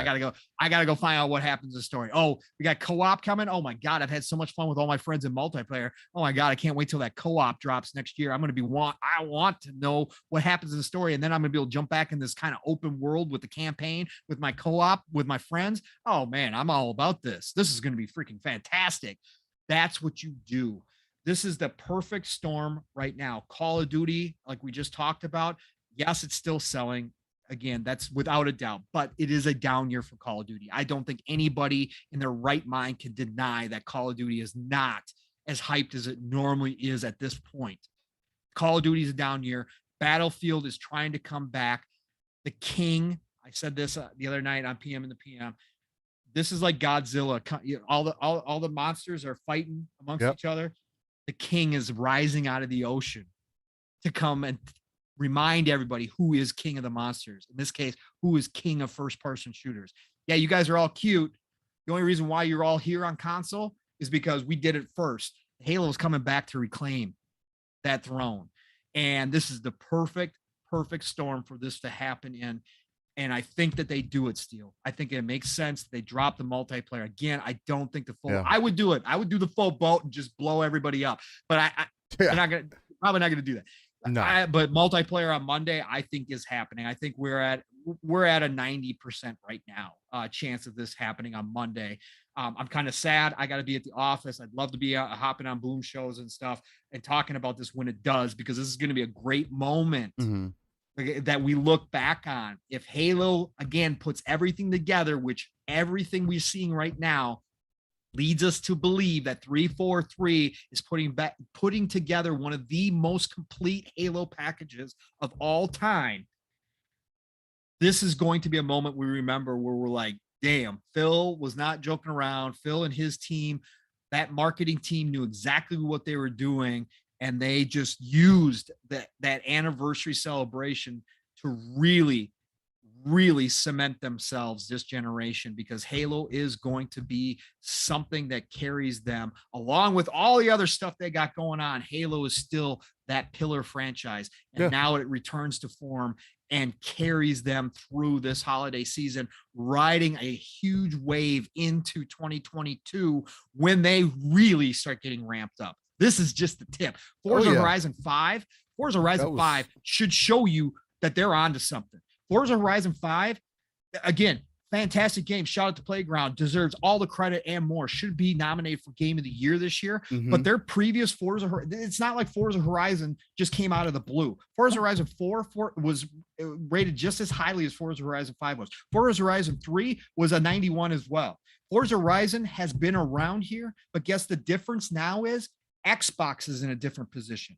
Xbox is no longer the underdog that it was last generation. Xbox is no longer taking those hits, and the media and everybody else is picking up on that energy, and they're now spreading the word as well to the masses. Hey, you got to play these games over here. Where last generation, it was, great game. Forza Horizon, great game. But nobody was talking about Xbox. Nobody was saying, hey, got to go get an Xbox to play these games. Nobody was doing that last generation because Xbox wasn't cool last generation. Right? That mind share wasn't there. The difference is this generation, it's all coming back and they're putting it all together. So now you see a Forza Horizon drop. Yeah, Game Pass is in a totally different spot than last gen as well, which helps. Right. But I saw people claiming that they had never or ever really interested in racing games plugging into Forza Horizon 5 and saying, I love this game. The same thing's going to happen with Halo. All those people are saying, Halo is old, whatever. We moved past that. We got Warzone, we got Fortnite, we got Battle Royales. Now we got all this garbage. Guess what? All those people are going to be back into Halo again once they jump back in. And that's why this is going to become even bigger. But we're seeing that effect of what Xbox has been doing this generation, everything they've been doing right. Yeah, sure, they haven't had the content that everybody would like to see up to this point, but starting this summer, Flight Sim, Psychonauts 2, it was like this build up, beyond the third party stuff, which they were already doing. It was like this build up. And now we get Forza Horizon 5, over 7 million players within the first, 4 days, right? Then all of a sudden, now you're going to drop a Halo bomb on top of them. That's it. It carries you into 2022. All that stuff starts coming out in 2022. It's over with. You just ride that wave and you keep riding it. And all you got to do is don't trip up. Don't fall off the board while you're riding that wave, right? It's all you got to do, Xbox. And so far, there's been minor hiccups here and there. For the most part, they've been doing it right. Monday's an important day. Monday's a special day, man. I can't wait. It's going to be fun. Yeah, man, it's definitely going to be exciting. I mean, with it being the 20th anniversary of Xbox, it's one of those moments to where you really have to make a iconic statement, right? It's kind of like what they did. It's kind of what they did back in the day, like when they brought The Rock out and everything, and they made that iconic statement with him. And they're kind of doing the same thing now. I don't know if people have been seeing it, but The Rock is on his promo campaign again. The Rock being one of the most popular, most iconic people in the world right now, for sure. Again, repping that good old green and everything. It's just it's an interesting time because we're entering a true time of competition, right? And I feel like that's something to not lose sight of.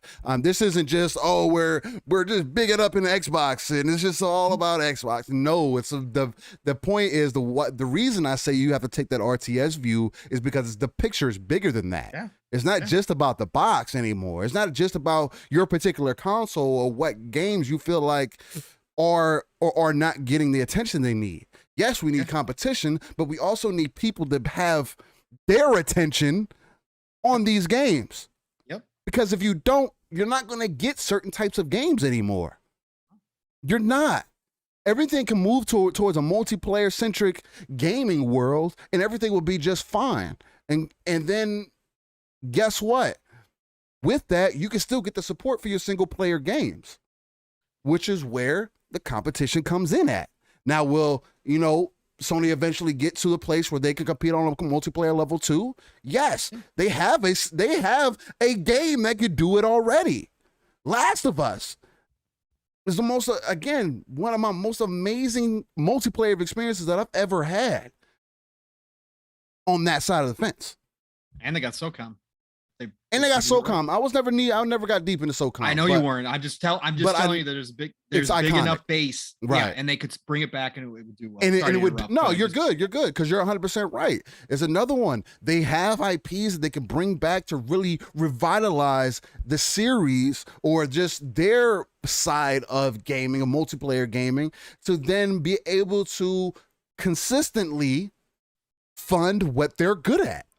Again, we want these companies to do what they're good at. Do what you're sought out to do. So it's not always, you don't always have to teach an old dog new tricks. You don't. It's exactly why Microsoft said, "Oh, we're just going to stick to service." That's what we do. Services. Hardware is cool and all, but we do services, and that's what we're going to do. That's why Game Pass is where it's at. And this is only an opportunity to show people why Game Pass is not just their Netflix of gaming. It's much deeper than that. Again, ages of accessibility. With that, I feel like we got to get into this whole Xbox anniversary thing. Other than Halo, right? Yeah, it's a celebration of Xbox. That's going to be a main thing too. Right, exactly. And I want to dive into this just because I haven't had a personal chance to touch on like Elden Ring. I would love to talk about that also. So, but I'm not going to come from an ignorant standpoint. I've seen some gameplay and everything. It looks great. And I'm interested in to talk to some other folks about that. By the way, catch me on Scumcast tonight, Saturday night, going live raw and uncut. Kicking it with Luca and the great people on that way. But we'll definitely probably get into it at that point. But I want to skip over that and just definitely dive into just the last 20 years of everything that gaming has kind of provided us, especially at least on the Microsoft side of things. For me, Xbox has been kind of the thing that showed me what multiplayer gaming was really about. The reason I say that is because, again, I come from the PC space, right? My father got me into PC gaming really early on, and I've kind of been in that space ever since. I've been playing Rainbow Six since like 98, 2000, and those are some experiences, especially online experiences, that I will never forget. Especially being online at an age I probably shouldn't have been online, in a crazy era of unfiltered BS. You know what I'm saying? So it was a really crazy space to be in. But what Xbox did for me was, I remember my father brought home my first OG Xbox, and we played Halo. And the way that it made me feel about gaming overall at that point is the reason why I consider myself a multiplayer-centric gamer now. There is no better feeling than I've ever gotten, that I've ever experienced, than what I've gotten from the Xbox service side of things. And it's always been that way from the beginning. Whether it had been Xbox Connect, which was before Xbox Live, which I was really heavily invested in, or going into Xbox Live. Some of the most iconic features, some of the most iconic moments to ever exist in gaming history, right? Sure, the Dreamcast had it before, having the experience, bringing in the whole LAN experience and everything, and giving you that, playing 2K overseas and everything is to give you that experience. I didn't jump into it at that point. I wasn't even aware at that point that my Dreamcast could do that. I was excited about the fucking the memory card unit that had a virtual fucking face on it. I thought that was amazing. You know what I'm saying? And even that was like a thing for me, because it's not like we had all the money in the world either. So it's like, when I finally got one, I was like, man, this is the greatest thing ever. And then I got an Xbox. So it was just like, Xbox has been a pillar in my life in such a way that they have provided enough competition in the industry for me to make it viable for Microsoft to continue making the push that they're making. Sony has always been there since the early times, right? At least from the early 90s and everything. I'm just talking about at least from my generation. Of course, I remember Sega Genesis. I remember the SNES. But I didn't come up with that. You know what I mean? Yes, they were around, but they were like more so, those were my parents' things. You know what I'm saying? That they kind of passed down to me and I got an experience of. And then immediately after that, it was like, oh, here's a PlayStation 1. You know what I mean? Like not soon, not too shortly after that, like the handheld whole thing, like the whole Game Boy thing didn't last that long for me. And then it went into, oh, here's a PlayStation. Now I'm playing Rampage. Now I'm playing all these other excellent games that were on PlayStation 1 that, again, redefined the genre, right? So, or just the gaming universe overall, right? So, right. It's like coming from that aspect and then seeing Xbox kind of come in as like the little brother and say, hey, well, we're doing something different, and really take advantage. That has been Xbox's number one play this entire time. It's their service side of everything. It's their multiplayer side of everything. That is like the one caveat that if there's one thing you can't talk shit about, it's that.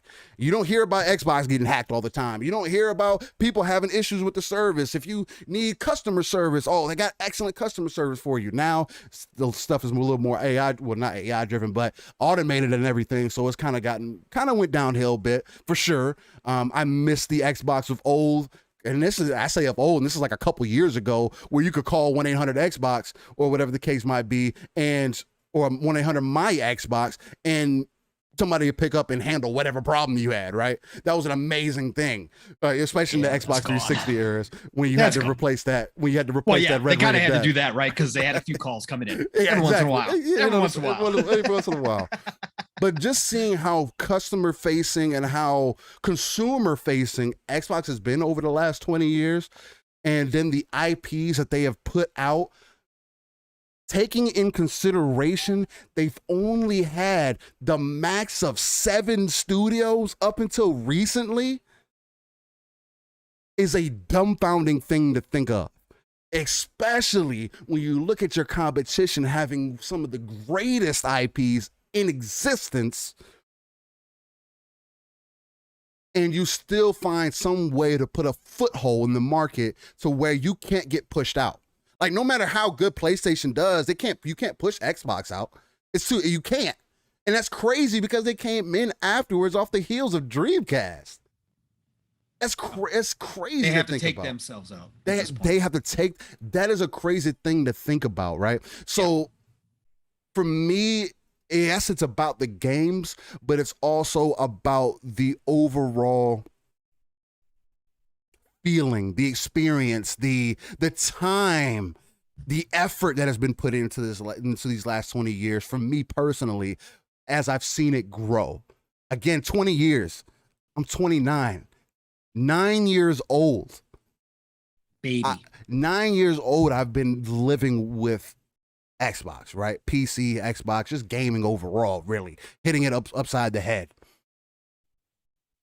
And I cannot be more grateful that we have so many different avenues to get so many different experiences, whether it be on one console or the other console, whether it be a single player, whether it be multiplayer, whether it be co-op, whether it be, no matter what. I'm excited that Xbox is finally walking into a place to where they can really welcome the competition. They can really step into a space to where everybody can be, hand in hand, in that we're, again, going into the age of accessibility to where Xbox is helping people realize that it's not just about the box anymore. And this is something that they've been kind of adamant about it since 2013. Like, oh, it's not just about the box. Stubbs Gamer said you're 29. Damn, I thought you were my age. It's like, no, Stubbs, 29, man, 29. Are you saying he looks old, Stubbs? It might be because of the beard, might be because I'm bald. I don't know. Who knows? I thought I was a good looking gentleman, but anyway, it's that dad bod you got going on. Is it the dad bod? You know what I'm saying? I like the dad bod though. You know what I'm saying? He said I was in college. Doom Reaper said I was in college when the first Xbox came out. See, but exactly, Doom. But that's the thing. Like, even with people from different experiences, like, that's my main point. Even with people from different experiences, even for me as a younger dude who kind of grew up with it, you see the impact that it has made on the entire gaming industry overall, and that's what excites me about going into this 20 years of Xbox. The reason I get into my feelings about Halo is because of that. Right? It's a part of my childhood. And when you get those memories and they're branded in you, right? Those experiences. I mean, yeah, you can have those experiences playing outside and everything. We all can reminisce on those things. But when you could do that with something that everybody can come to a central point to, everybody has a similar liking to. That's an amazing thing. And especially for people that spend their lives working on these titles, for us to enjoy them. And for it to get to this point, again, Halo possibly releasing, all these other games, this slew of games that are going to hit us upside the head coming into the end of the year, going into next year when we thought 2022 was also going to be a dead year, is an amazing thing to see. That tells me competition is thriving better than ever. The industry is thriving better than ever. People are investing more money than they have ever had before. People are seeing the dream that is gaming. People are, I mean, it's the same thing with anime. It's opened up so many eyes to people that these things are more than just child toys. These things are more than just, oh, you don't take things serious. There's people who are healing themselves through gaming. There's people who you escape from their worlds to enter these gaming spaces, and that's what makes this thing so amazing for me. And I want to pass this off to Pong, man. I know I kind of touched on what it meant for me. It's not really about the games and everything. Sure, we could talk about all the classic games that have come out over the years for Xbox, but to me, it's more so about the feeling, the memories, the reason that I am a gamer. Why I still kind of consider myself more of a console gamer to these days than a PC gamer, even though I'm a gamer overall, right? But we all have our kind of ways that we lean to and everything.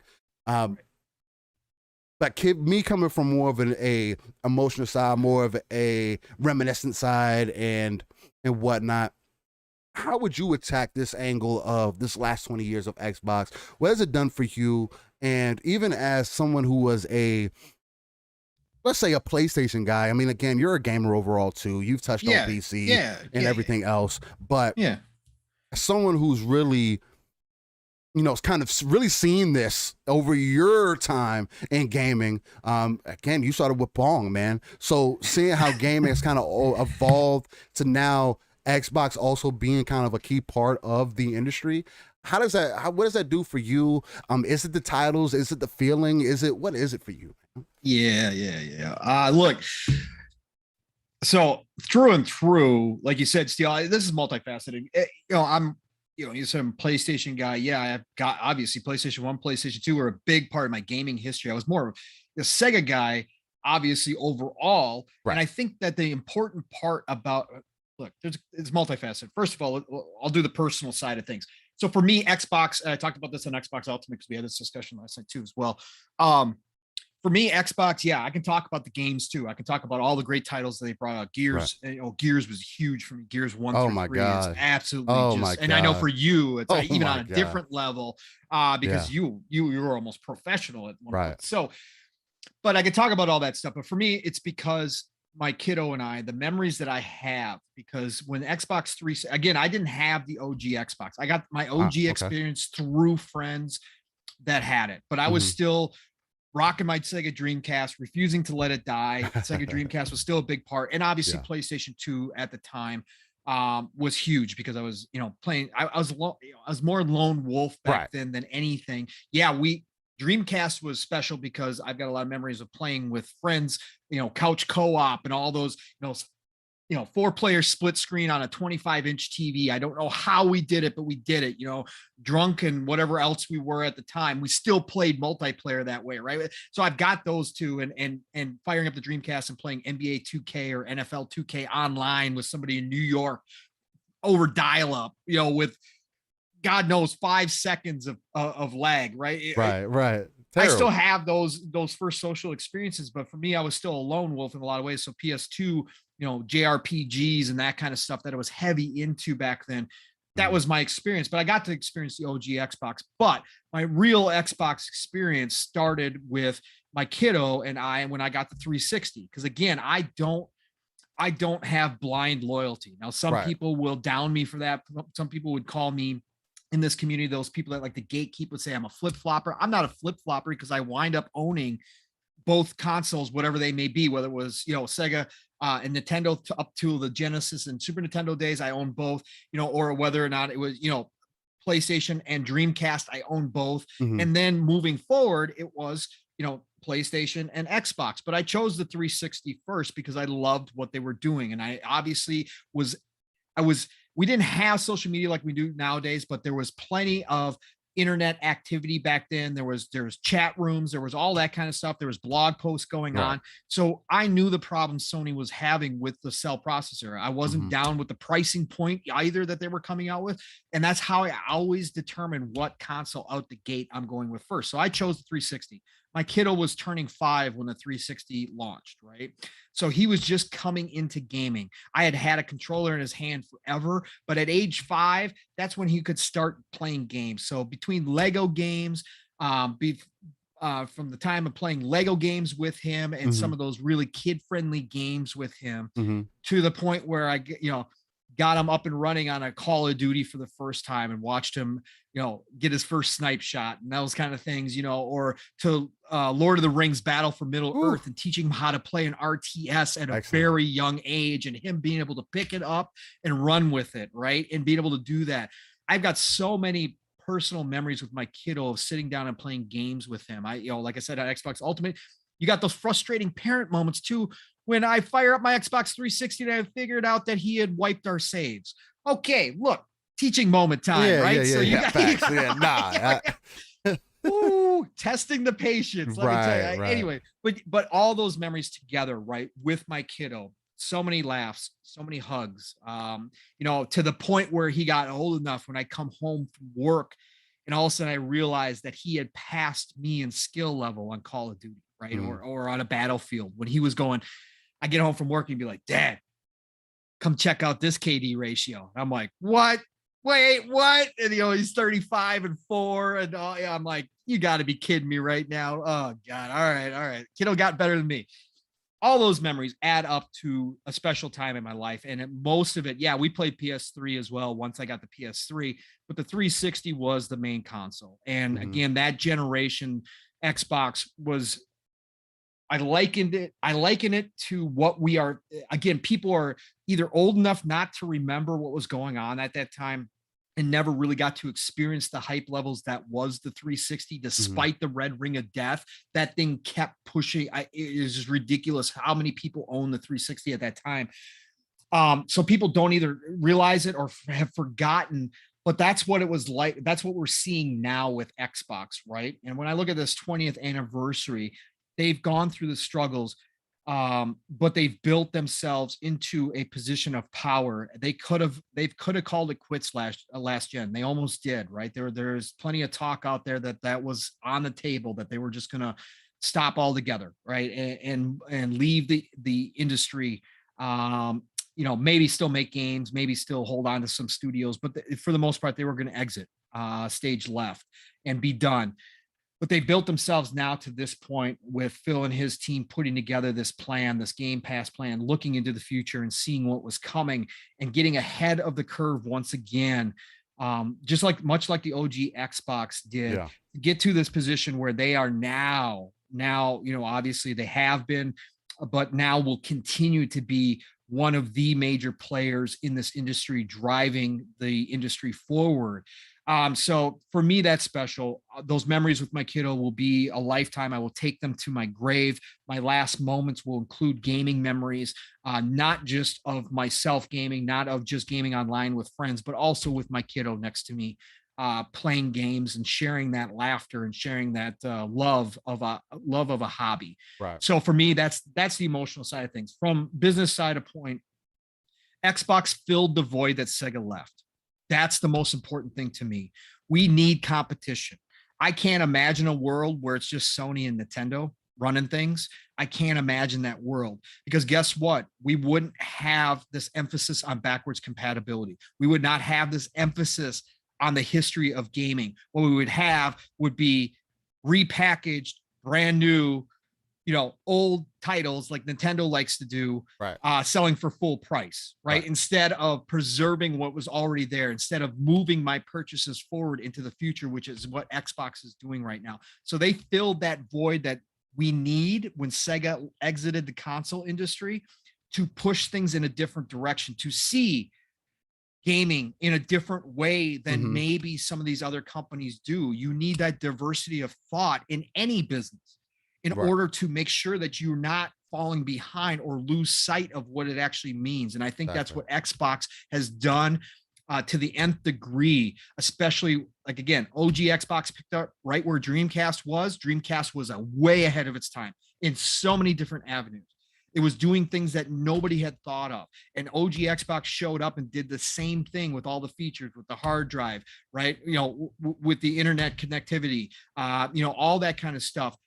That was things that no other console maker was thinking about doing at the time, but Xbox did it, and they were ahead of where others were, and that pushed the industry forward. Now we see it again with xCloud. We see it again with Game Pass. We see it again with all of these different tech side of things that is moving the industry in a different direction and pushing forward. We see it with the backwards compatibility, which I already touched on, preserving that content, moving it forward across any device now. We're not just talking about console generations. We're talking about PC. You can go ahead and play your game on Xbox, all of a sudden move to your PC, pick up right where you left off because your saves all are there, because everything is there for you. We're seeing that with the cloud. We're seeing that on phones now. I can pick up on a game on my phone, my Razer Kishi, right where I left off on my console. No questions asked. It's just there. That's stuff that obviously Sony has not implemented. That's something that obviously Nintendo has not implemented. So it takes a company like Xbox to push that narrative, that direction, that tech direction forward and make the industry better than even what it was. And so for me, that's where Xbox fits into this. And they're going to be again, one of the drivers into the future of where we're headed. And I'm so excited because that's why we have this golden age upon us. Yes, a lot what happened in the world was also a piece of why we're here today, why the industry is so big, but Xbox is also a major piece as to where we are going, because they are going to make more accessible for more people, because their goal is bigger than any other game companies previous to them. Their goal to do the 2 billion, 3 billion people, laugh all you want, but that goal has not been tried by other companies up to this point. It's been capped for a long time. And it's taken Xbox to attempt. Again, whether they get there or not is not important at the end of the day. What's important is that they are making the attempt, because again, that's why we get all this innovation in a industry that has been around for 40 years. We are now seeing innovation explode everywhere, whether it's dev tools, whether it's accessibility of the games themselves. All of that stuff plays into what Xbox is pushing, and I love it. That celebration on Monday, as much as it's going to be focused on Halo, okay, it's going to be. It's just inevitable, especially with all the rumors that Halo is going to be the talking point. Right. But I'm still interested in seeing their presentation about where they came from, how they got to now, and what they see in the future. And I think we're going to get a lot on the past, because we're going to see where they came from. There's going to be backwards compatibility announcements. Again, you touched on in the intro, Steel. Besides the smoke about Halo, a lot of old titles have been getting backwards have been getting updates out of the blue. There's something going on in the background. There's been a list leaked of potential new backwards compatibility titles being added on Monday.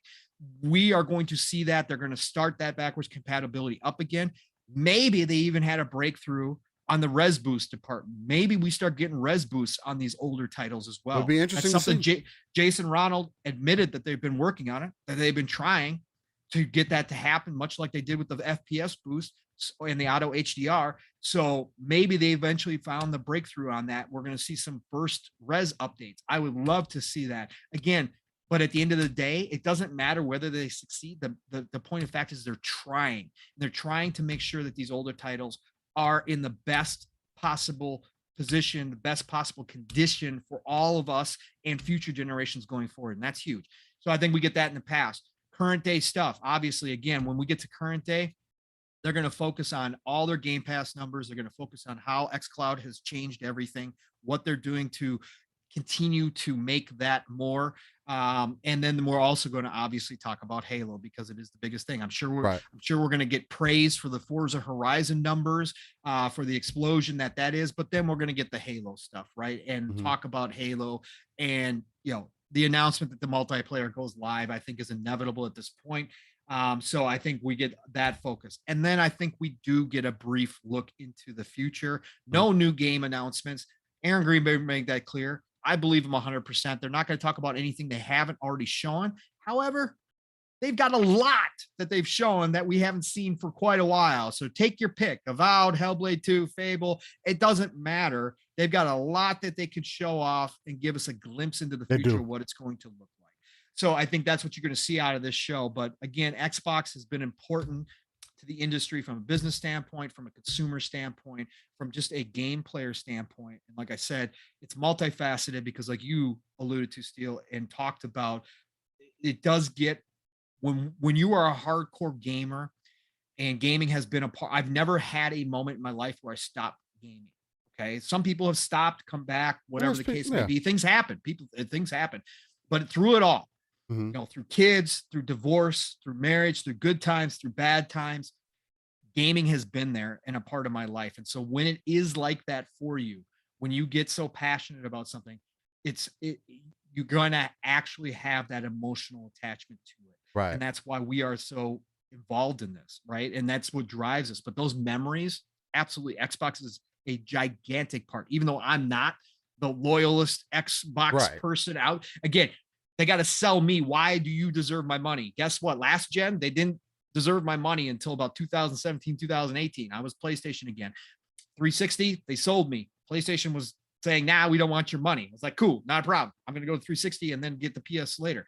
This generation, they resold me. They sold me starting in 2017, 2018 with Phil's vision, carried that through, done nothing but expand upon that to the point where I'm just like, and I'm sitting golden. I don't need anything more from you guys. You guys are doing great. Keep bringing it. I'll take more. But right now, I'm a happy consumer. But at the end of the day, it also is that I'm enjoying these games. And now look, I'm in this community, right? And I found this community. I do a lot of Xbox podcasts as well, because that's obviously my main. So, but for me, it's meant so much with all those memories of my kiddo. That this celebration on Monday, like I said, I'm kind of upset that I'm not going to be around. I'm going to be stuck at the office, but know I'm going to be watching live. I'm going to have a lot to say next week on it. So I can't wait. Monday's a big day for the gaming. It's a big, huge, gigantic day for Xbox, but it is also a big day just for gaming in general, because that's what we're here to do. We're here to celebrate. You know, when PlayStation hits these marks and we celebrate them and be just as excited, because my PlayStation memories go back even further. Because the PlayStation's been around for a lot longer, you know, so it goes back even further. Nintendo, hey, I've got memories way back. NES and Super NES, but we're always going to celebrate this. We're always going to celebrate these moments. So and I feel like that's the most important part. Again, why I try to put a little bit more of a personal spin on it, versus like really focusing on the games. Because sure, we can focus on a lot of those for sure, but it's like, I mean, we talk about those all the time, man, and again, like the personal side of it is what really impacts us within this space. And how often can you say, oh, it's been 20 years? You know, I couldn't speak on the 20 years for PlayStation. I mean, I wasn't in the community then. You know what I mean? It's like, but when those events come up, you definitely want to remember them for what they were. And when the 30th anniversary comes up, when so on and so forth, when these things come up in the future, these are definitely things that you kind of want to, not necessarily you don't have to pay attention to, but if it has an impact on you, I feel like it's definitely important to at least talk to the people, let the people know what got you involved, so people can see the perspective you come from, right? Because everybody has a different perspective. Everybody plays games differently. You know, there's people like Pong that like to talk shit when they play games, and then there's people like me who I don't really say much, but you know, I get it in. It's just, and we have two different play styles, but we still come together as similar gamers and can enjoy an experience, right? Am I really a shit talker, Waggy? You like shit talking. You like shit talking. you like shit talking. I mean, I guess I won't say you be shit talking, but you definitely be shit talking the fucking game. You mean, you talk shit to the game for sure. Yeah. My inner voice while I'm playing by myself is actually an outer voice when I've got people in chat. It's so funny how that works. I don't know why that happens, but it does. It's an amazing thing. It's hilarious when you're hearing Paul just fucking complain about the fucking game treating him wrong, and while he's doing pretty well. Like, don't let Pong fool you. Like, Pong is saying, I'm not as great as I used to be, sure, but don't let Pong fool you. This man be still getting the bodies, man. Like, it's crazy. But yeah, man. Again, it's an amazing time. We're in a magnificent era, age of accessibility, golden age. Still owe you a couple from last night, by the way. On Battlefield when we were on opposite sides. Steel. Oh shit! Hey. I didn't mean to break up your point, but look, people, Steel is crazy. Okay? Steel is ridiculous. For anybody who doesn't play with Steel is a multiplayer guy, as he talks about through and through. This guy has more hours in multiplayer than a lot of people ever can dream of having. And he pulls off some ridiculous, like even in games he hasn't fully grasped yet or is getting used to, he still pulls off ridiculous things. And last night, legitimately, this dude, I had him dead to rights. I came in. It's hard to describe because you have to be there because it's multiplayer, right? And it's one of those moments and it's visual. But anyways, I came into a building. Steel had just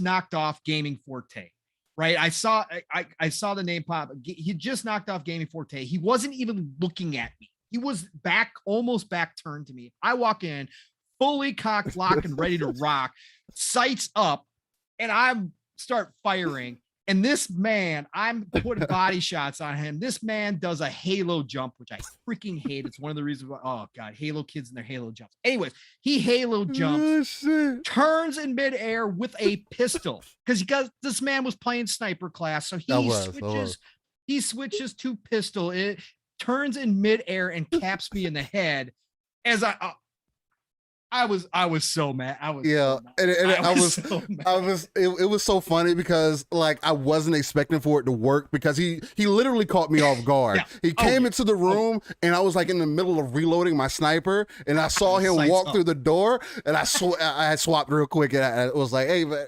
he was like, what the fuck was that, Steel? I was like, hey man, you scared the shit out of me. It was ridiculous.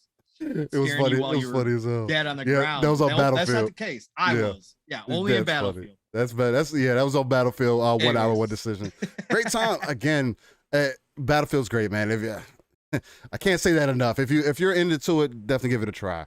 Matty Burns says that DICE just announced they did some work to fix the connection on all platforms. So hopefully, even better. Yeah, even better. Like we said, nice. DICE is going to fix it. DICE is going to fix it. Stubb said Still Rain is best. He's Gears guy, and this is how you know he's a beast of multiplayer. Hey man, like again, and even when you were playing with me, Stubbs, like that's me I definitely take myself as more of a more casual Gears player now because I have kind of stepped out of the scene since about the middle of Gears 4. Where I'm not as competitive. But Gears is another one of those games where it's like riding a bike, right? Once you learn how to play, because it is it's not a simple game to play. Like you just can't pick it up and just be great at it.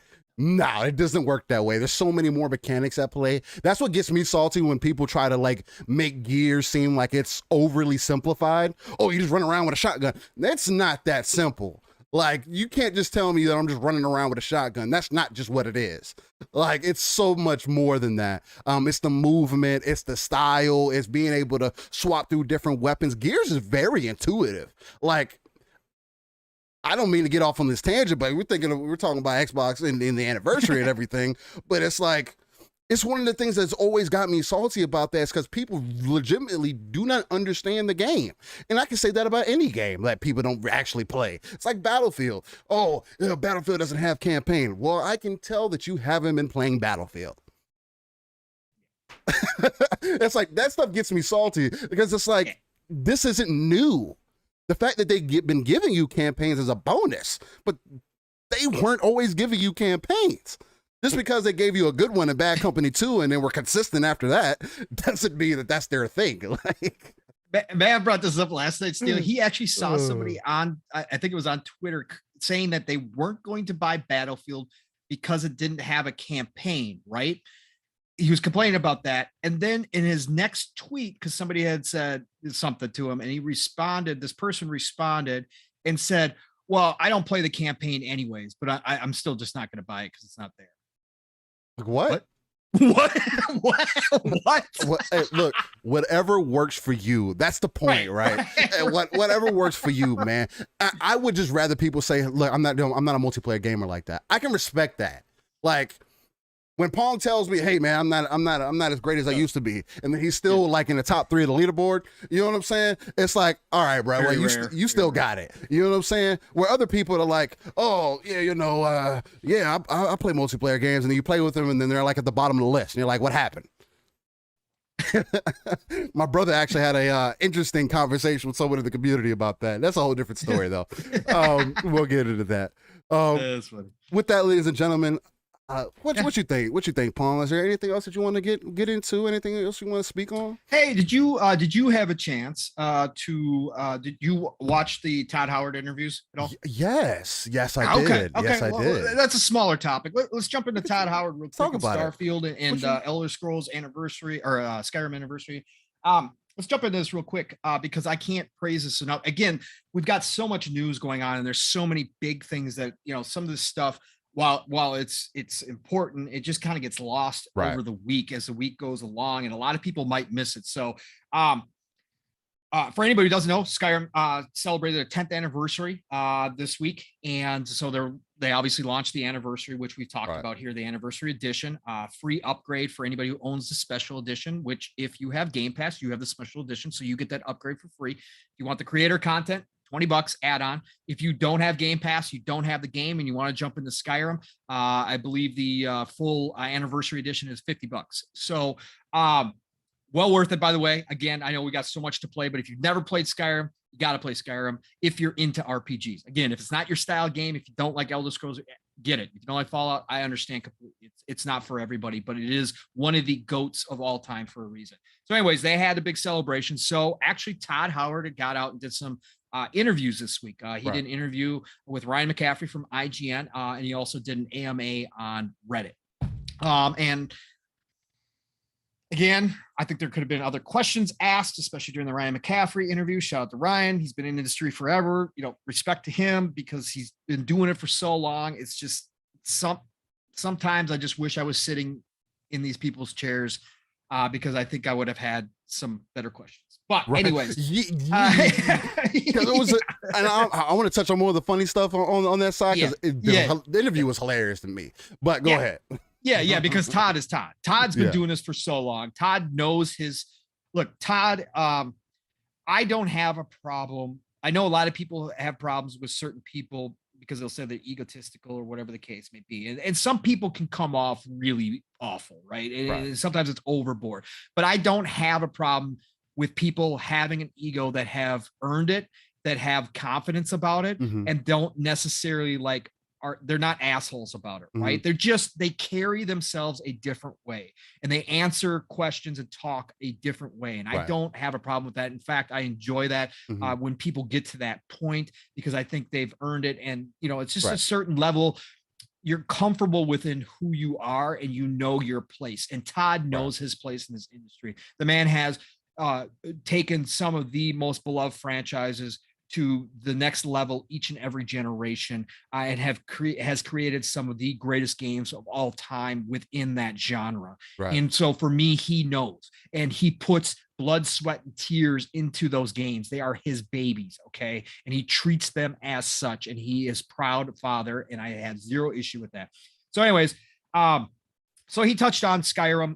They went through Skyrim, what it means. Obviously, that it's still here 10 years later, getting another release, new content, getting updated, all that kind of stuff. And he had some cool thoughts about that. And that obviously that was his. I'll let Steele get to the funny parts too. But he just had some very answers that were like, "Are you kidding me right now?" Anyways, but no, he did a great job kind of explaining that they understand that and all that kind of stuff. But they went into a little bit of Starfield. And I think we talk about the future and what's coming up next year. Anybody who's been listening to this show, or any of my other podcasts that I'm on knows full well. I affectionately call Todd God Howard. Praise be his name, because of his place in my gaming life. Elder Scrolls, probably if I had to give you a all-time franchise or game, Elder Scrolls is it. Again, go back to Skyrim, probably solidified that more than ever. So for me, it's amazing. And 11/11/22, when Starfield launches, I've already got vacation time put in. That is going. I'm gone. I'm gone. You're not going to see me other than posting screenshots, which I'm addicted to doing. You're not going to see me. So Starfield is huge, but he did get into Starfield a little bit. Again, I would have had different questions for him, but he did come out, and there was some good takeaways out of there. He talked about, and Steele had alluded this to earlier as well, in the having diversity, that you need your multiplayers, and we're going to see a lot of multiplayer, but you still have your single player as well. And we know Sony does their thing with the third person, over the shoulder action adventure, story driven type game. Well, Xbox now has lockdown on Western RPGs outside of a couple of studios. So they are locked into place, and obviously Elder Scrolls being the biggest one. But Starfield is Todd's next big baby, is Bethesda's next big franchise. Right. It is no longer just going to be Elder Scrolls and Fallout. It is going to be Elder Scrolls, Fallout, and Starfield, in that order. This has been his dream for decades. But he talked about, Ryan had brought up and asked him, so because obviously they've got the Elder Scrolls Online, they've got Fallout 76, both MMOs. So he asked Todd if they were going to incorporate online features within Starfield, or if the temptation was there to do that. And I thought it was great. Todd instantly said, nope, single player is our DNA. Single player is who we are. That single player experience of creating your character and jumping into that world and creating your story, that's who we are at a core level. So we're not going to do that. He said that there are aspects to online that they've looked at incorporating, but definitely not like an online experience. It's just, whatever the case may be. He said single player to us is still important and always will be. So for anybody out there wondering if Starfield was going to go the route of a Fallout 76 or an Elder Scrolls Online, definitely not. He has this pegged as a single player game. That's what they are creating. He talked about that. He reconfirmed again that Skyrim in space is a good description of Starfield. For those that are still saying we know nothing about Starfield, he said Skyrim in space is a good descriptor. He said, but limited to all the best parts of Skyrim. Okay. That to me told me everything that I needed to know, right? When he said the best parts of Skyrim, and his best parts of Skyrim are the same as my best parts of Skyrim. So it's exploration, right? It's decisions, it's NPCs, it's the stories that are told within the game itself, right? It is the randomness that comes with an Elder Scrolls, that feeling that it is a living world because anything can happen. Like even the outrageous stuff of a giant riding on a dragon's back while the dragon's attacking you, which is not supposed to happen, obviously, but again, AI being AI, it happens in Elder Scrolls. It's those moments that make Skyrim special and make Elder Scrolls in general special, or Fallouts. So he said that those things are going to be in there. They're just taking them to the next level. Everything that, he said, he talked about that, because Ryan had asked him some of, what he would change about Skyrim, or what some things that he didn't like about Skyrim or whatever. He talked about that there's this illusion of certain aspects of the game, whether it be, decisions that you make within the game. There's illusions due to the limitations of tech, due to the limitations of AI, that you can't get past. And he's about breaking down those illusions and making them more real. So to me, that means he's just going to take everything that they've done in the past and make it that much better, right? So that those limitations are no longer, there's still going to be limitations, obviously. There's still hardware limitations, but those, he can break down some of those to make the game even more immersive, right? To make the game even more, to give it more meaning when you make a decision, or when you choose to create a character certain way. Like Mass Effect. Right, like Mass Effect, but on even a bigger level than Mass Yeah, Effect, yeah, right? for sure, Where for you sure. could the ripple effects that happen, and Mhm. we've seen games do it. Don't get me wrong. We just haven't seen games on the scale of an Elder Scrolls be able Mhm. to pull it off. Because again, that's why Elder Scrolls, it's Bugthesda is the old meme. A lot of the bugs that people talk about, yeah, there's a lot of them. Don't get me wrong, but a lot of the bugs that people talk about is simply just the randomness of the AI and not having the Yeah. tech to be able to go ahead and calculate and be able to adjust to things that happen in the world in a realistic manner, right? Right, So right. that's where you get a lot of that stuff. But he's talking about breaking that down as well. But character creation is going to be a huge part of Starfield. He talked about that more. There are going to be, classes, skill tree, they're going to take the best parts of Skyrim and put that in there. So that was a big deal to me. And then you know, I think that the other big thing too is if you guys did not get a chance to watch, and I know music is a taste as well. Not everybody's into the same stuff. Right. When it comes to game music and it comes to orchestra, classical type stuff that Knocks it out draws the you park. into these big, yeah. They had a 10th anniversary celebration with the London Symphony Orchestra, which was obviously taped. Um, Go back and rewatch it.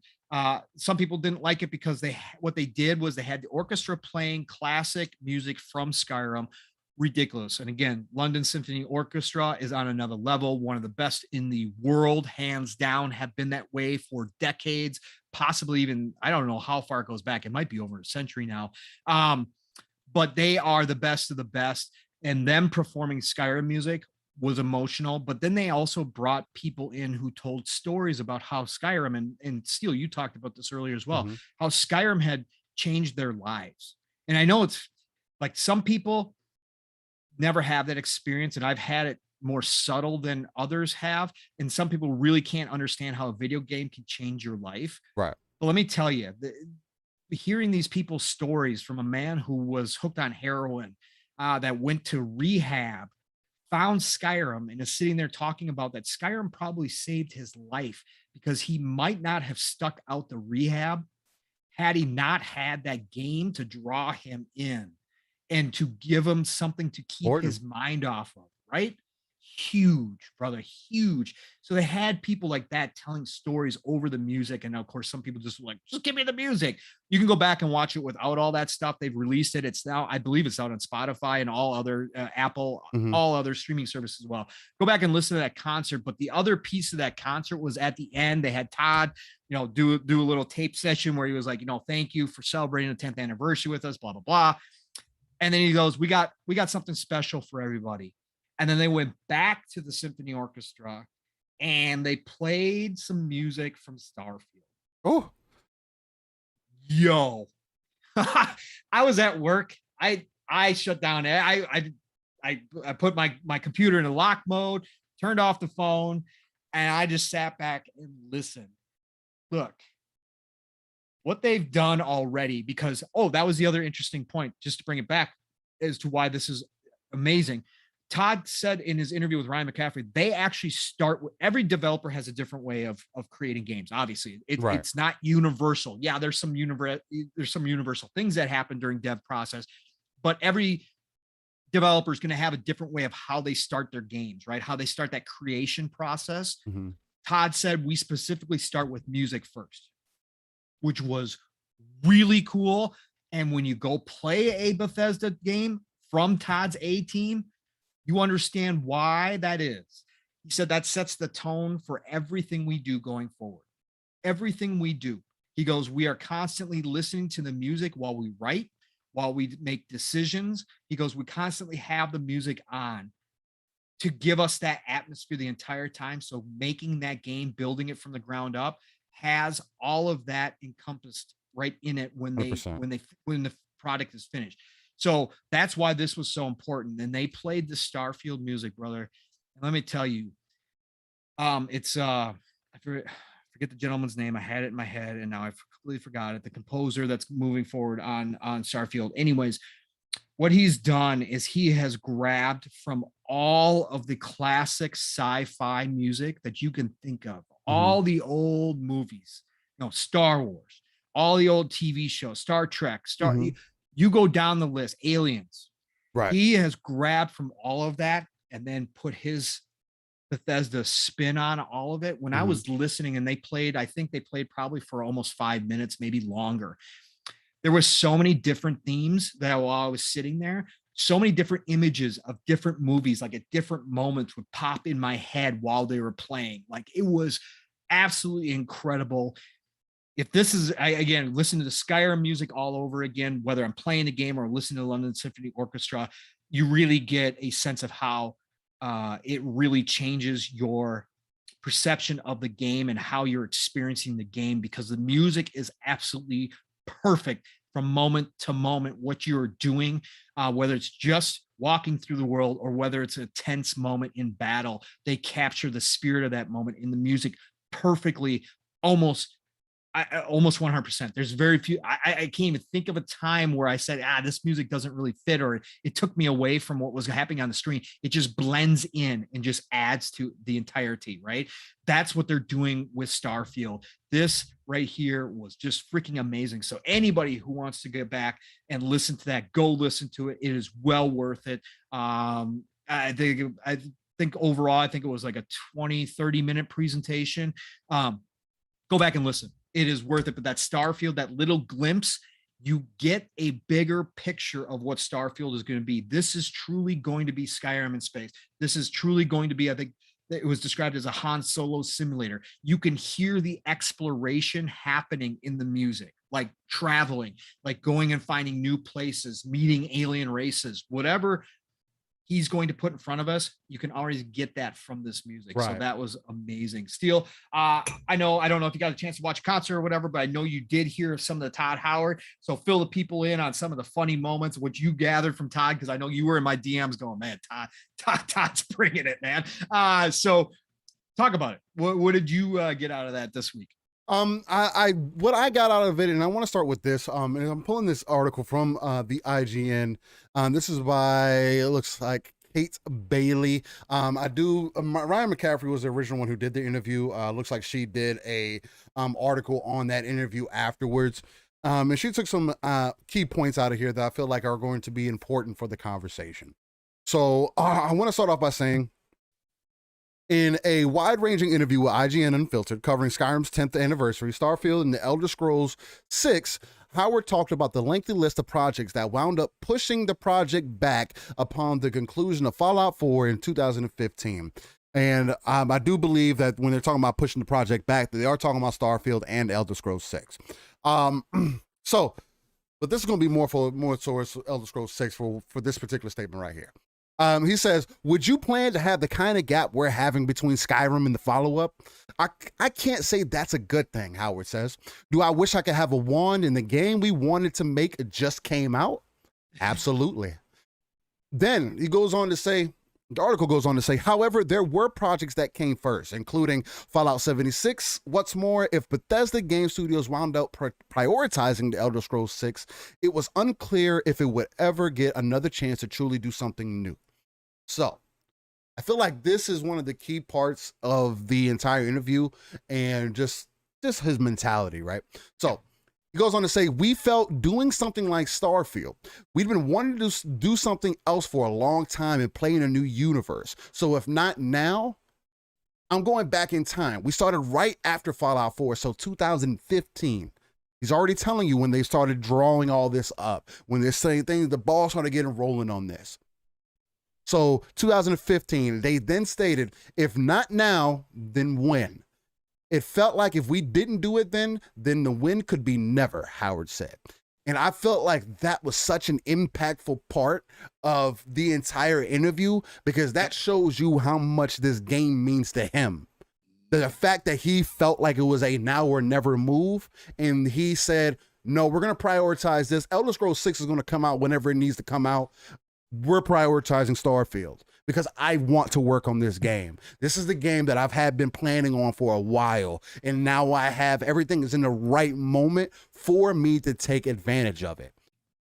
And just to remind people too, Steel, just while you're right on that point, because it's an important point. People don't know that Todd has always had this vision. Yes. Starfield wasn't something that just came out of the blue. This is decades in the making. He had the vision of having his his fantasy setting RPG, his post-apocalyptic RPG, and his science fiction RPG. He's wanted that trifecta for a very long time. He's talked about that in interviews through the years, Yes. that was his ultimate goal. That's what he wanted to do in this space, in this industry, was make those three things. He has Fallout, the post-apocalyptic, he has Elder Scrolls, the high fantasy RPG, and finally the tech is caught up where he believes he can do the science fiction RPG that he's always wanted to do, and that's where Starfield came from. And this is something he put down on paper nearly 25 years ago. So exactly, just to give people context. Yeah. No, you're 100% right, and I definitely appreciate that.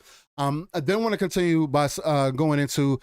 He also states when he's talking about the hinted future in the direction of the series. He goes on to say there are a number of parts of Skyrim where we don't go deep enough, as Pong kind of touched on, where it's a veneer in terms of its interactivity. When we think about games and what we would want to do going forward, it's okay. Whatever that system is, how deep can we make it? The other thing is how AI and NPCs interact with you. That's something I think we still have a long way to go with.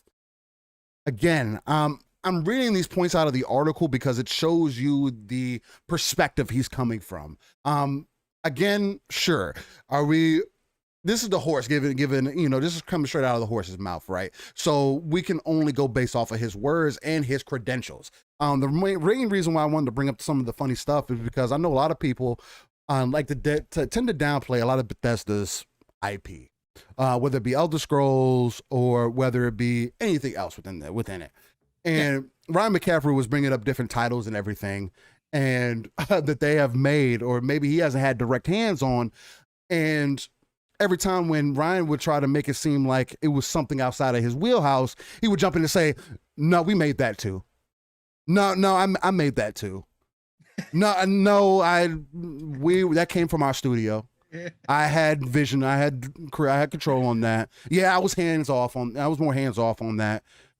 And he was giving it to you, letting you know, like in that interview, it showed me, well, one, it kind of turned me off a little bit on Ryan's part because, again, like Pong said, there was better questions that could have been asked.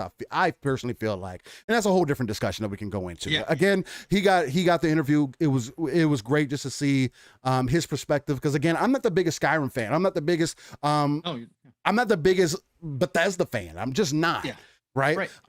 So for him to come across the way that he was coming across to me kind of gets me excited for Starfield, because after experiencing what I experienced in Mass Effect, going from game to game and seeing your character kind of evolve with the game, the story evolve through the games, and also the depth within the characters. Now, the next game that says it's going to be something like that, Starfield, I'm kind of interested in now. Now my interests are really peaked, because now you're also a space sci-fi, which is something else that I'm also very interested in because of things like Star Wars, Star Trek, and things of that nature. So it's like, for him to say these things, me knowing, just because I don't play his games does not mean that I don't know what his pedigree is. That's the thing. Like, I'll never be the one to say, oh, they're Bugfest or whatever the case. I always see those things going around. And yes, it's funny because you see the bugs, and I've experienced my wife going through bugs on New Vegas and everything. And they're funny. Yeah, they're great. But I don't think, yes, in some situations like Fallout 76, yeah, that was trash. Like, come on, dog. Like, what is really going on? That was terrible. It shouldn't have released that way. But it was. Again, that's also a different time period where different team. It wasn't the A team. I mean, there's a lot that went into that. Not only that, but they didn't have the funding behind it either. No, and it was a cash grab for the investors. Right. They were planning on selling. They wanted to get games like that out to try to get some easy money. Right. They used the name. Todd stamped his name on it. That's his problem. He did also talk in that interview. Still, I'm not going to try to take any points from you, but he talked about the differences between when he stamps his name on different 100%. Games and the games where he is executive producer, he only checks in on, he made that clear, like, he said maybe once a week, maybe once every few weeks, maybe once a month, I'm checking in on those teams, versus his hands on when he's producing the game, right? So that was kind of the difference when he's directing a game versus when he's just executive producer. Right. So he made that clear, and Fallout 76 was one of those games. Yes, he put his name on it. At the end of the day, it's him, but they have brought that game back as well. Go play it now. Yeah. completely different. They're gaining subs on that game. There was a report that just came out, but sorry. I mean, you're not taking up any space. I mean, because you're speaking more facts. I mean, because that was another point that I felt like was really important, because he wanted to make sure that people understood that were watching the interview. Again, he didn't have to say these things, but you could tell that there was a certain nerve that was struck with him, where it was like, all right, come on, man, like. It's way bigger than what you're trying to make it seem like, and I'm not just some simple guy or whatever the case might be. Like, Todd Howard obviously knows the grounds that he stands on, and the vision and the creativity that he brings to the genre. Again, he's created something that has been more genre defining than most other IPs have ever done. Again, I think with Elder Scrolls, he's turned that whole WRPG thing into its own. If it's not coming out of their studio, there's not many other people who make good games in that facet, right? When you think of WRPGs, guess what? You're thinking of those games. Thinking of Witcher. The Witcher's the only other one that really pops in the conversation up to that level. Exactly. That's my point, though. Like, so that tells you about the pedigree already. But it was just funny to me, because every time that Ryan would say something and him would just biting back on us, like it was to me, it came across like him saying, like, I'm tired of y'all just trying to downplay me, or trying to downplay my company, or trying to downplay my team. It seemed like the voice of a leader, somebody that really, again, taking that RTS view, pulling yourself back and looking at these people as people who spend their lives working on these games. And then for things to come across like they're simply being downplayed. Right. I felt like it was super funny to me, the way he just kept biting back, like, oh, no, we did that. And he would say it real snarky too. And then Ryan would be like, oh yeah, I mean, okay. Oh yeah. Okay. Well, and anyway, you know what I'm saying? Just try to bring it back in. You could just tell that Ryan might not necessarily been ready for that kind of energy for Todd to come with, but you could tell that if I feel like him being in a position now with Xbox, with Microsoft more so, has put him in a different seat now, right? Yeah. Where he knows that he's a pillar of the company also, right? There wasn't a deal. The fact that he talks so casually, it has so much finesse to him. Yes, people say that, oh, that's just Todd Howard. But I feel like it's a little bit different. Like, the swagger's a little bit different. Like, he could be more in his element now. Yeah. Like, we've seen a lot more of him now. Yeah, he got a game coming out, whatever the case, but you can see the swag, like the swagger feels way more confident now than it was before. Yeah, he was just kind of oozing it before, but now it's like, I got the team behind me now. That's an Xbox umbrella, baby. Yep, doesn't have to worry about the investors, the money men, getting their hands in things. I can make what I want, and that's why I think we want to call it a quote unquote delay, even though it was never a day was never even said for Starfield. I know Pong was excited if it was going to come out this year for sure. He was sitting on that high horse and then he got shot down. But I think there's a reason why he pushed it back. Yeah, of course. Of course, right? I mean, there's everything else going on in the world, but I think it's something more internally for him than anything else, because it is his baby. He said it several times in an interview. Yeah. He said it even in the little piece of the article that I gave to y'all. So I feel like I can just feel I can feel the attention to detail, the love, the care, the effort that's going into this. That's what kind of has me interested in it. Even as someone, his boss, he's personal friends with, right? He can call up Phil, and I'm sure him and Phil sat down and said, "Hey, Todd, you need more time on Starfield, or do we push it out?" And I'm sure Todd said, "No, I'd love to have more time." And Phil's like, "Take it. Go ahead." Exactly. No because you set the date. because the depth of Starfield can be another genre defining moment. And I feel like he knows that as well. And they're doing some things for him to be paying attention, because I know people saying that they're paying attention, oh, they're going to more depth with the AI and NPCs. Yeah, I understand, like, if it was somebody else saying that, but when you look at these games, like when I saw my wife play New Vegas and I saw the depth of these characters and how deep all these storylines really go, and how every character is an integral part to the story. You can't just go killing off people, because that doesn't do anything for you in the long run. It'll actually affect the story in the long run and everything. Seeing that was already there in these older games tells me he has something else behind the scenes that he's really working on and he's really passionate about because it's oozing confidence. Oh yeah. So 100%, man. That's just my take on it. Again, Great points, brother. I thought it was hilarious. I thought it was great. And man, that's pretty much it on that. Yeah, good enough. Great points, brother. Great. I didn't think we were going to end up getting into that though, man. I completely forgot about it. I appreciate you bringing that up. That was amazing. Yeah, no problem. You know me. That was amazing. God Howard, man. He's always on my mind. Definitely, yeah, for sure. So with that being said, we are towards the end of the show. The next segment is going to be the This Day in Gaming segment, aka the Make Pong Feel Old segment. I should have somebody come in and just a voice bit say, "Make me feel old." I think that'll be amazing. But where we just go back within the last 30 years of gaming, just to give people, again, we're going into 20 years of Xbox, right, on Monday. But I like to consistently try to go 30 years back in time to show people where we kind of come from, to help people reminisce about the games they might have played back in the day. Again, from games 20 years ago, the way games look now are night and day. And even that, I don't think is an accurate enough description.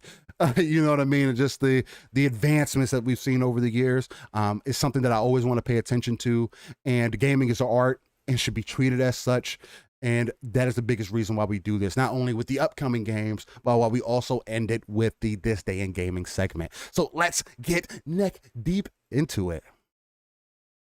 Man, it's been an excellent show so far. I got the energy boost I needed, man. You know? Hell yeah, we burned through this. This is why we came here, right? This is a celebration of stuff today, right? We didn't have any rants, really. We just talked about the good stuff that's happening. And again, there's just so much buzz, man. And for you, the Halo stuff, you know, the anniversary alone, and what's going to happen Monday, whatever comes out of Monday, whatever happens, you know, it's exciting time for a large portion of this community. So it's fun, man. The energy's driving us right now. So that's good stuff. 100%. Yep.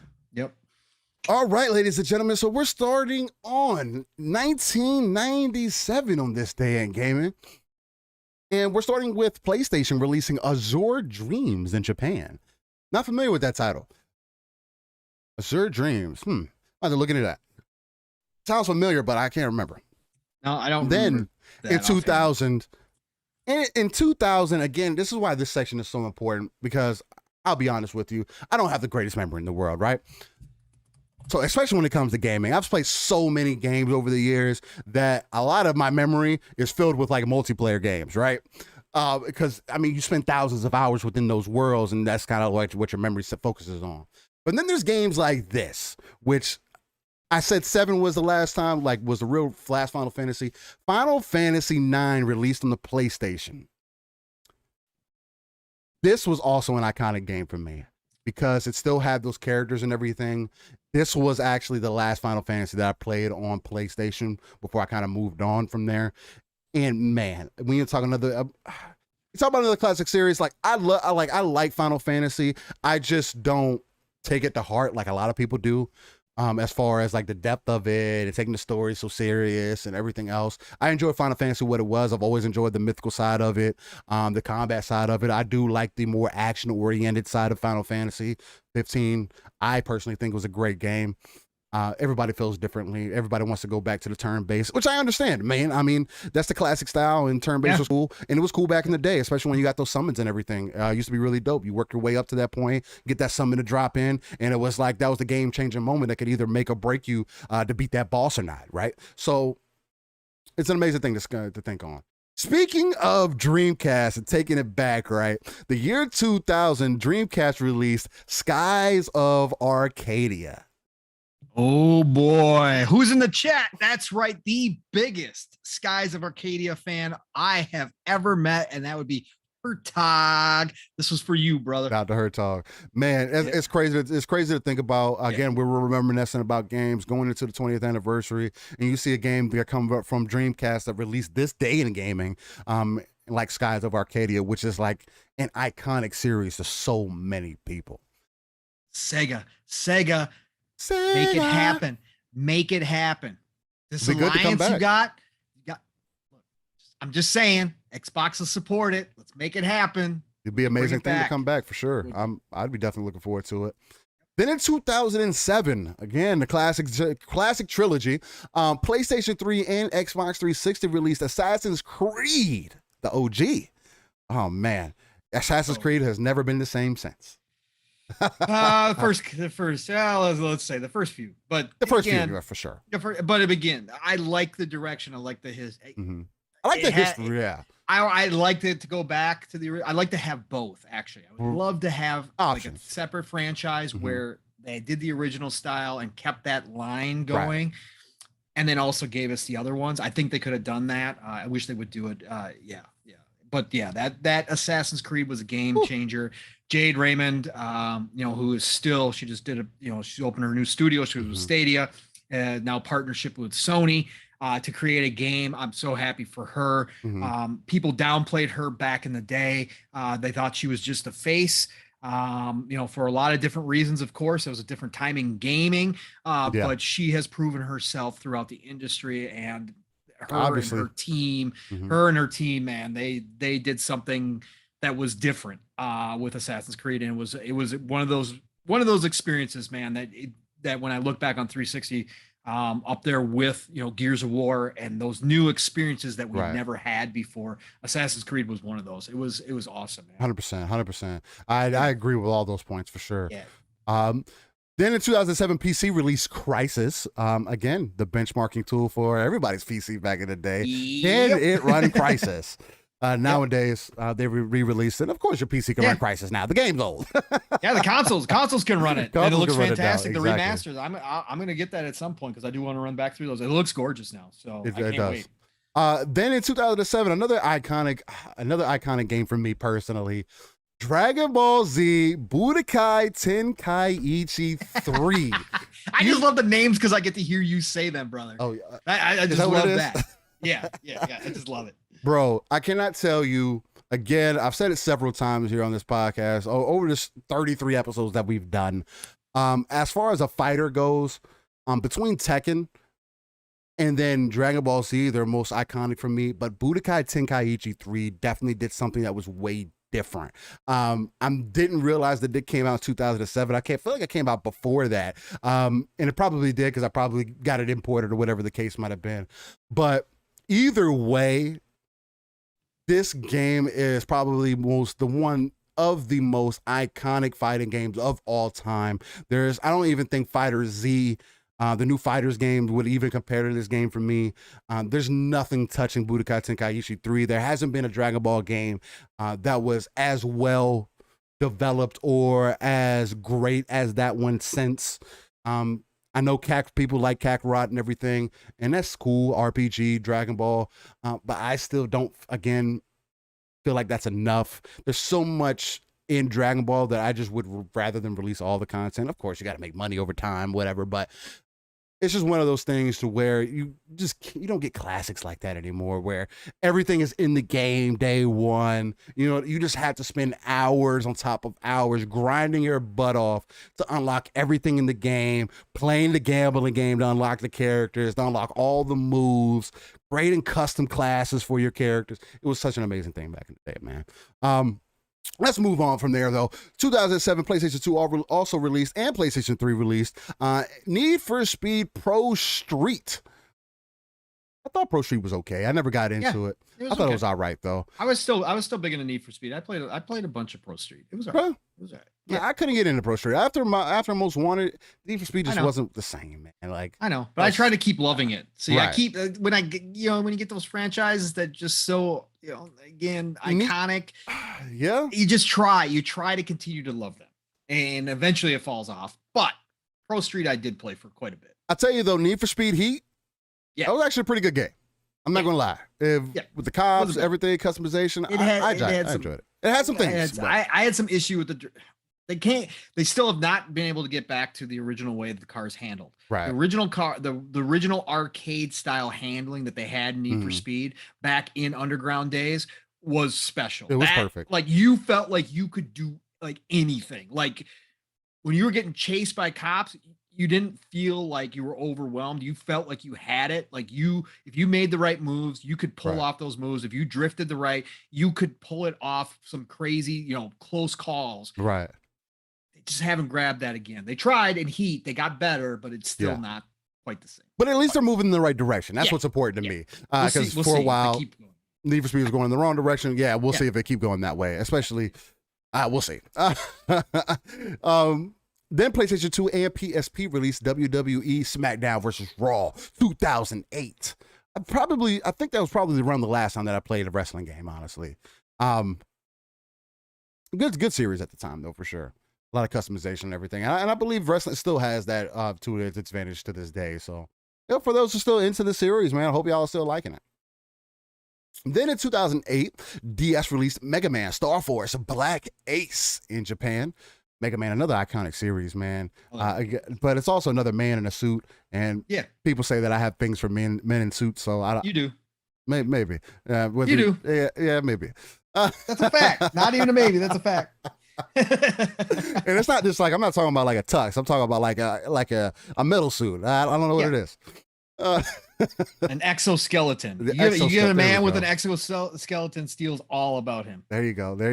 That's my icon. He wants a calendar of exoskeleton men. That would be exactly. Looking tough with big explosions in the background and turning the other way like there's a Power Ranger. Bring it all back. Tie it all into one thing. Then in 2008, PlayStation 3 released Way of the Samurai Japan, and that's the Way of the Samurai 3.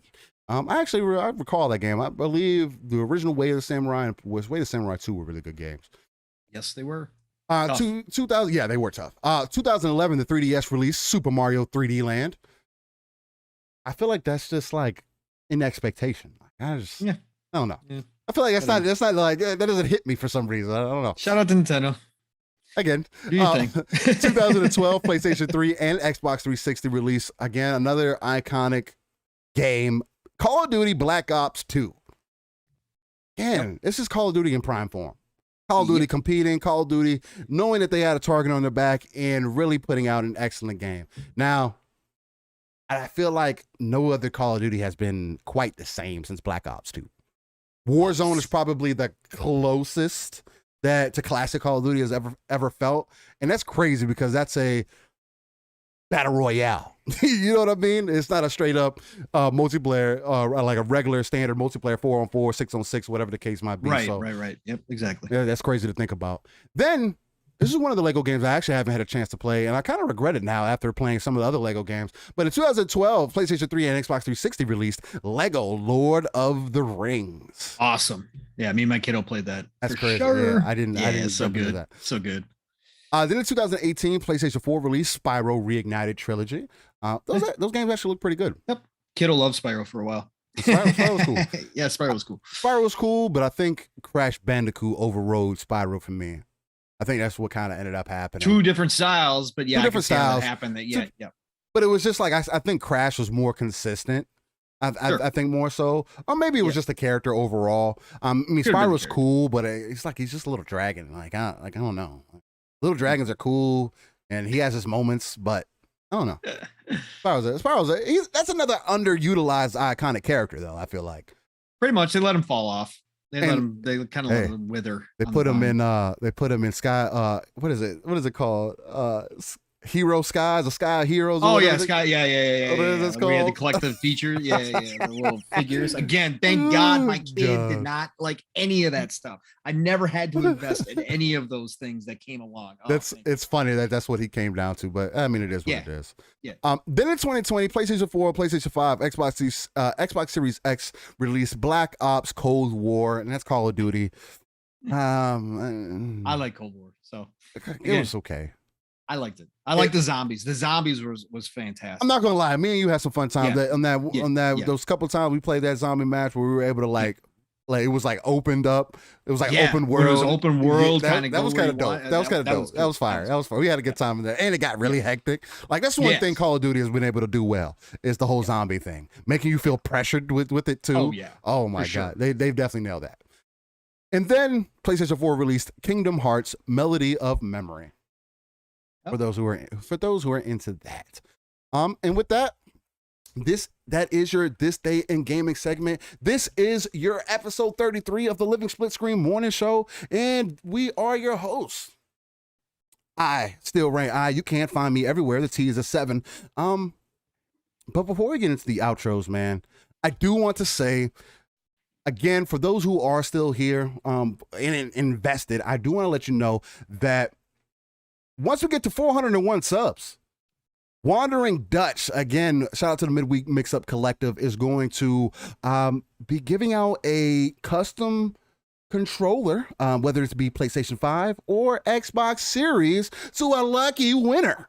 And so definitely be on the lookout for that. That's going to be when we get over 401 subs. So definitely be on the lookout for that. Again, me and Pong will always sit here and still tell you all, if you do not actually like our content, if it's not something that you're into, don't sub. You don't even have to like. I don't want anybody to feel like they're forced to be into what we're into. Nobody should be. You're not forced to like me or whatever the case might be. If you mess with the content, hit that like and sub. We're not trying to buy your love. Exactly. That's not what it's about. We do this because we care about the industry, because we have passion for it, because we love it. This isn't about the money at the end of the day. Would it be great if we got paid for it at some point? Heck yeah. I'm not going to deny that, but I'm also not going to be a shill. You know what I mean? Also not going to cap or whatever else the case might be. I'm always going to be honest, and that's something that I always pride ourselves here. That's why we decided to go non-console centric. That's why I pride ourselves on that live, raw, uncut, organic, authentic energy that we provide. Stu, you got to drink another beer. Go ahead and knock it back. Go ahead and knock it back. I'll say it 2 more times to go ahead and get you started.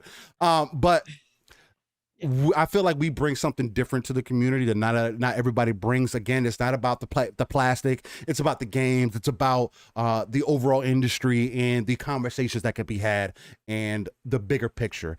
Again, I'm going to continue to say this. Definitely take that RTS view, pull yourself out from the world and explore the different darker areas of the map. There may be resources in that area. You may be able to send some soldiers that way to farm for you for a little bit to help build up your home base. Get through that fog of war. You got to get through that fog. Exactly. You got to get through that fog of war. Exactly. And become, and just see what's happening around you. Because without that, you can't play a good game, right? I like to make gaming references because we're in a gaming community, man. And it's so easy to relate to. But with that being said, thank you, ladies and gentlemen, for being here on a week-to-week basis. Y'all have been lovely. With that being said, I am Steel Rain. I still reign. Everywhere. The T's a 7. Wherever there's a search bar, type that in. Whether it be Xbox, PlayStation, PC, whatever. Type it in. You'll find me. And that's pretty much it, man. Every Saturday, you'll catch me right here, 9 a.m. Central, 10 a.m. Eastern, 3 p.m. UK time with the Living SplitScreen team. I am going to be live with the Scumcast crew tonight at 6 p.m. Central. So definitely catch us there. And catch me there, I should say. And then with that being said, brother from another Pong Soul, tell the people about yourself, man. Where can they find you? If they want to talk to you, man, where can they start a conversation? And again, man, episode 33 of the books, 33 weeks strong doing this. I believe we've only skipped a week due to some personal things, but 33 weeks strong, man, and I've loved every minute of it. Again, even staying up till almost 2 o'clock in the morning playing Battlefield. Bad decision. It's a bad decision, but after doing the show, I still feel like I got that energy boost and that shot that I needed to get through the rest of the day. So tell the people about yourself, where they can find you, man. Look, 33 episodes in, and it does not get old. Like Steele just said, loving every second of this. Look forward to Saturdays nonstop because we just want to share what we are enjoying about everything going on in the gaming industry. And we do that on a weekly basis right here on Living SplitScreen. Yes, I have other outlets. Steele right now does not have other outlets, but it's still the same for me because, again, getting to hear my brother talk about things just gets me so pumped up because I hear a different perspective from him. And that's special. And so for me, every Saturday, even though I do it earlier in the week, just comes something fresh, and that no different today. Again, I've talked about some of the topics we talked about today, but man, totally different vibe, totally different energy, just different thoughts. That's why I love coming here. So thank you all for sharing this time with us. For the people in the future that are listening to this, we love you. Thank you all for the support. Like Steele said, we're not out here trying to buy people's support. We just want you to come love us for whatever reason. And if you do love us and you do find something different from us than the other shows, please tell other people to come on in and just check us out. Yeah. Again, the good news about me and Steel is you can pick any one of those episodes, of those 33 episodes, and you're going to get the same energy. You don't Facts. have to worry about finding a good episode for them to Right. listen to, because guess what? We're the same each and every week, no matter what the heck is going on, no matter what topics we're talking about. Yeah, sometimes you get some rants. Right. Sometimes you get a little theory thrown into the mix when it comes to certain things. But at the end of the day, you're still getting that energy, and you're still getting those live, raw, and uncut, organic thoughts out of both of us. Stu, drink another beer. Anyways, but no, thank you all for your love and support and coming out each and every week and hearing us do our thing. But you know, you can find me Pong Steel, Xbox, Twitter, you know the drills there. Tonight, Shop Podcast. If you have not had enough of me this week, Shop Podcast, PTK Blam, Centurion, Fuzzy Belvedere. Again, another group of brothers that just bring Amazing different guys. experiences, different thoughts, different ways of talking about things. Facts. It's a great show. PTK has been doing it for so long, over 5 years. Come check us out at 9 p.m. Eastern, 8 o'clock Central Time. And then next Tuesday, again, the Xbox Factor Podcast, Mr. Boomstick. Double Barrel Gaming is his channel. He's approaching 10,000 subs. Boom is a huge support in the community. Don't give him enough credit. Credit is due. He loves everybody who is also here with that passion. The man's doing it right. So come over and check us out. It is Boomstick, Zemi Games, 3-Bit when he's available. Mav is now part of the show. Archimedes is part of the show. Boom will bring people on randomly. Steel was just on a couple weeks ago with us when he had a day off. Look, it's a fantastic time. 12 p.m. Eastern, 11 o'clock Central Time. Come over and listen. Good time. All things Xbox, of course. Thursday nights, PM in the PM. Pong and Mav in the PM. Again, you like this 2-man format. You like this bouncing back and forth.